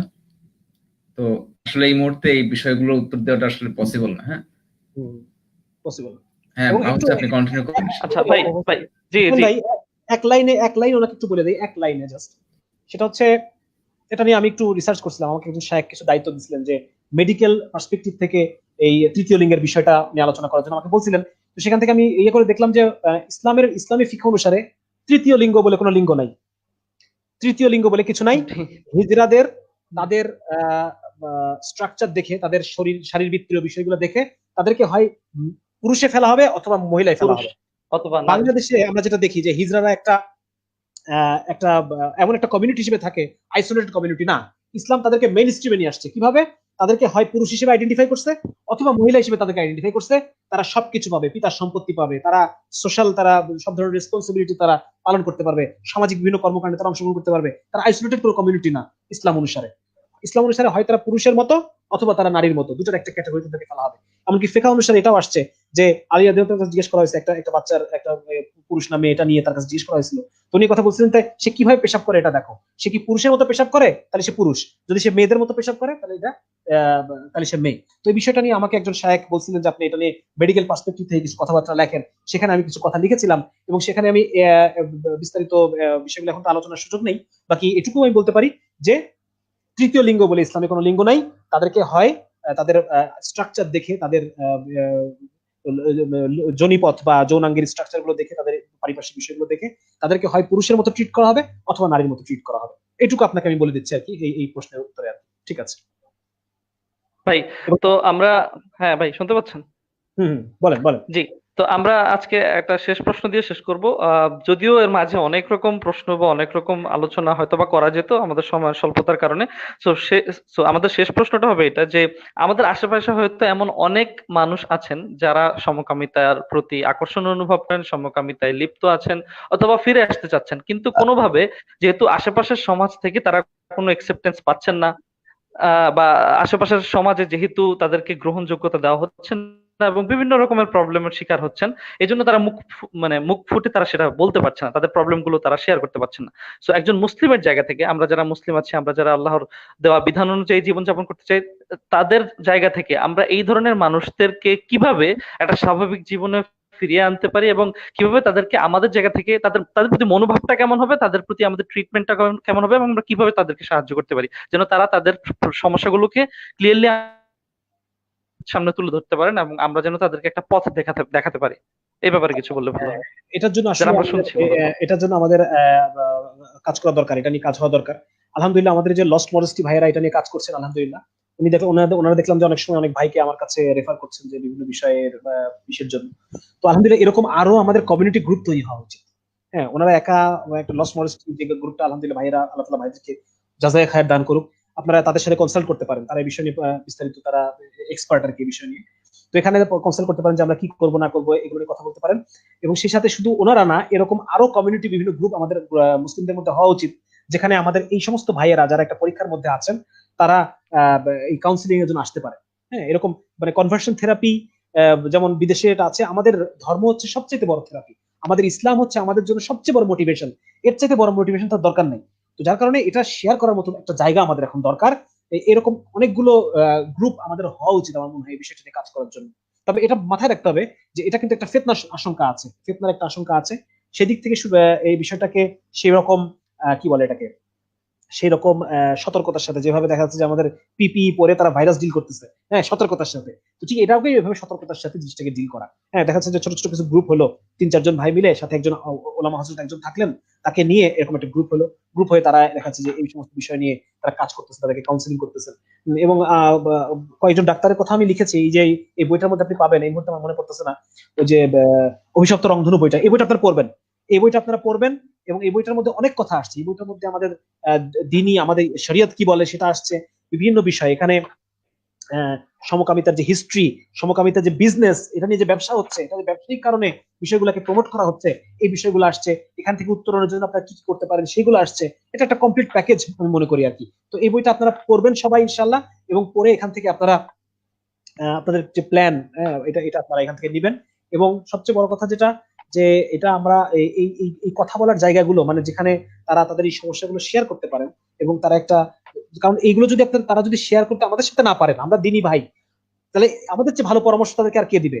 তখন তারা এমন লোকের সাথে পরামর্শ করবেন যারা তাকে এটা বোঝাবে যে তোমার এটা তো নর্মাল, তুমি সমকাম ফিল করতেই পারো, যেটা এখন আমাদের আহ, যৌন শিক্ষার নামে আমাদের বাচ্চা কাচ্চাগুলোকে এগুলো শেখাচ্ছে। হ্যাঁ, যে তুমি এটা একজনের প্রতি কামনা আসা, পুরুষের প্রতি এটা নর্মাল একটা বিষয়। তো তারা এমন একজন লোকের সাথে যদি শেয়ার করেন যে তাদেরকে এটা নর্মাল বলে বোঝাবে, তাহলে সেটা তো আরো খারাপ। যার কারণে এটা আপনারা দিনী ভাইদের সাথে শেয়ার করেন যারা সেরকম নির্ভরযোগ্য আপনার কাছে মনে হয়, বা একজন বয়স্ক আলেম, যিনি ভালো বাস্তবসম্মত পরামর্শ দিতে পারেন, এরকম তাদের সাথে আপনি পরামর্শ করবেন এটা নিয়ে। এটা একটা ওয়াসওয়াসা, আর এটাকে আপনারা অন্য কোনোভাবে নেবেন না। এটা আহ ওয়াসওয়াসা মানুষের মধ্যে আসা, এটা মানুষের ফিতরাত, মানে ফিতরাত বলতে কি, মানুষের এটা আল্লাহ তাআলার সৃষ্টিগত হয়, মানুষ এরকম যে তার মধ্যে ওয়াসওয়াসা আসবে, এবং এটা নিয়ে আপনি কনসাল্ট করবেন, জিনিসটা দূর হয়ে যাবে ইনশাআল্লাহ। হ্যাঁ, এটা নিয়ে আপনি কথা বলেন মানুষের সাথে, যারা আলেম বা যারা দিনী ভাই, তাদের সাথে কথা বলেন, তারা আপনাকে আল্লাহর সাথে সম্পর্ক করায় দিবে। আর আপনি যদি অন্য কারোর সাথে কথা বলেন যারা এটাকে নর্মাল বলে, তারা শয়তানের সাথে আপনার সম্পর্ক করায় দিবে, শয়তানের মতো আপনাকে অবাধ্যতার দিকে তারা রাস্তা দেখায় দিবে। এই জন্য এটা নিয়ে কথা বললে, যদি আমাদের দিনী ভাইদের সাথে, এটা আমাদেরও এটা, যারা আমরা স্বাভাবিক সেক্সুয়াল ওরিয়েন্টেশনে আছি, আমাদের এটা নিয়ে এটা বুঝতে হবে যে যে এই রাস্তাটা আমাদের কি দেখাইতে হবে। হ্যাঁ, এই জন্য আমার সাথে যেন মানুষ এটা নিয়ে কথা বলতে পারে, এরকম পরিবেশ তৈরি করতে হবে, যাতে করে কেউ একজন তার অনুভূতি শেয়ার করতে পারেন। হ্যাঁ, এটা এটা হচ্ছে আমার মানে বক্তব্য আর কি এই বিষয়ে। আচ্ছা ভাই, আমরা মোটামুটি শেষ প্রান্তে চলে আসলাম। তো শেষ করার আগে হয়তো আমরা আরো অনেক বিষয়ে বিস্তারিত আলোচনা করতে পারতাম, কিন্তু সময় স্বল্পতার কারণে অনেক ব্যাপারে হয়তো বা ক্লিয়ারলি আলোচনা করা হয়ে ওঠে নাই। তারপরে আমরা একদম ডেফিনেশন থেকে শুরু করে সমকামিতার কারণ, বিশ্ব প্রেক্ষাপট কেমন, বাংলাদেশে ব্যাপারটা কেন আলোচনা করা জরুরি এখন, এবং পাশাপাশি এর সমাধানের পথ কি হতে পারে, এবং ইসলামের জায়গা থেকে আপনার দৃষ্টিভঙ্গি কেমন হবে, তো আমরা এই ব্যাপারগুলো নিয়ে মোটামুটি আলোচনা করেছি। তো শক্তি ভাই, আমরা শেষ করার আগে আপনার জায়গা থেকে এমন কি কিছু আছে যেটা আপনার মনে হচ্ছে যে এটা না বলে গেলে আসলে মানে কিছুটা অপূর্ণতা থেকে যাবে, আপনার যদি থাকে কিছু এরকম বলার মতো? আর যদি মনে হয় যে না, সম্পূর্ণ হয়ে গেছে, তাহলে আমরা ইনশাল্লাহ শেষের দিকে যাবো। আচ্ছা আচ্ছা, একটু এক মিনিট একটু দেখি আর কিছু বাকি আছে কিনা। আসলে বাকি তো অনেক জি, কিছু, এটা তো অনেক বড় একটা আলোচনা তো। এটা অনেক বড়। জি জি জি। হুম। তারপরও আজকের মতো যদি চিন্তা করেন যে কিছু একটা যদি কোনো মিস করা তো হয়ে থাকে। এখানে আর বলতে এখানে উম, আচ্ছা। আর মোট কথা এটাই, যেটা যেটা হচ্ছে আমাদের আমাদের খুব টেক কেয়ার করতে হবে, আমাদের সন্তানদের ব্যাপারে খুব টেক কেয়ার করতে হবে, যেটা আজকে একবার আমি ওটা টাচ করেছি অবশ্য, যে জি এখন যেটা হবে সেটা হচ্ছে যে, ঠিক যেরকম দেখেন আজ থেকে 20 বছর আগে ছেলে মেয়ে প্রেম করা এটা যেমন একটা স্বাভাবিক বিষয় ছিল না, বাবা মারা অন্যভাবে নিতেন, এখন যেটা নর্মাল হয়ে গেছে, লিভ টুগেদার আস্তে আস্তে নর্মাল হয়ে যাবে। একটা পর্যায়ে দেখেন আজ থেকে 20-30 বছর পর সমকামিতা নর্মাল হয়ে যাবে। কিন্তু এইখানে দাঁড়ায় আমরা আমাদের সন্তানদেরকে কিভাবে হেফাজত করব, এটা খুব একটা ভাইটাল বিষয়, খুবই একটা ভাইটাল বিষয়। তার মধ্যে একটা যেটা, যে আমি হোম স্কুলিং এর কথা বলি, যে বাচ্চারা যেন কম বয়সে এই ধরনের খারাপ একটা অভিজ্ঞতার সম্মুখীন না হয়। এটা নিয়ে আমরা আলহামদুলিল্লাহ কাজ করতেছি। এই বিষয়টা নিয়ে আপনারা একটু দোয়া করবেন যে ওলামায়ে কেরামের পরামর্শ অনুযায়ী আমরা যেন একটা ফরম্যাট দাঁড় করাইতে পারি, যাতে করে যে সমস্ত বাবা মারা সচেতন, তারা যেন বাবা সন্তানদেরকে একটা বয়স পর্যন্ত ঘরেই শিক্ষা দিতে পারেন, হ্যাঁ, ঘরে একটা বিভিন্ন কন্টেন্ট, এখন তো ইন্টারনেটের মাধ্যমে বিভিন্ন কন্টেন্ট তৈরি করা যায়, সেগুলো দেখে দেখে তারা বাচ্চাদেরকে শেখাতে পারবেন। এরকম একটা একটা সুন্দর একটা সিস্টেম ডেভেলপ করার জন্য চেষ্টা করতেছি আমরা। এই জন্য আপনারা দোয়া করবেন ইনশাল্লাহ। আর হচ্ছে আরেকটা বিষয় হলো যে সন্তানদেরকে সময় দেন, সবচেয়ে বড় কথা এটা। সন্তানকে সময় দেন, মা নিজের মেয়েকে সময় দেন, বাবা নিজের ছেলেকে সময় দেন, দিয়ে তার মধ্যে পুরুষত্ব তৈরি করেন, তার মধ্যে মা নিজের মেয়ের মধ্যে মানে নারী সুলভ যে বিষয়গুলো, এগুলো এগুলো তৈরি করেন। হ্যাঁ, এটা এটা তৈরি না করলে পরে মানুষ এই যে জেন্ডার যে নিয়ে যে একটা কনফিউশনের মধ্যে ভোগে, এটা শিক্ষা ব্যবস্থা স্কুল কলেজের মধ্যে দিয়ে বিষয়গুলো তার মধ্যে ঢুকবে, কিন্তু এটা আপনাকে ঘরে ক্লিয়ার করে দিতে হবে। ঘরে যদি আপনি এটাকে ক্লিয়ার না করেন, সন্তানকে সময় না দেন, বাবাও কাজে মাও কাজে, সন্তানকে টাইম দেওয়ার কেউ নাই, এরকম যদি হয়, তাহলে পরে সামনে খুব খারাপ দিন অপেক্ষা করতেছে আমাদের জন্য, খুব খারাপ দিন অপেক্ষা করতেছে। যেদিন আপনার সন্তান দেখবেন যে আবার ঘরের মধ্যে আপনার নিজের সন্তান সমকামী, তাকে আপনি সমকামী হিসেবে আবিষ্কার করবেন। তো বিষয়গুলো এরকম।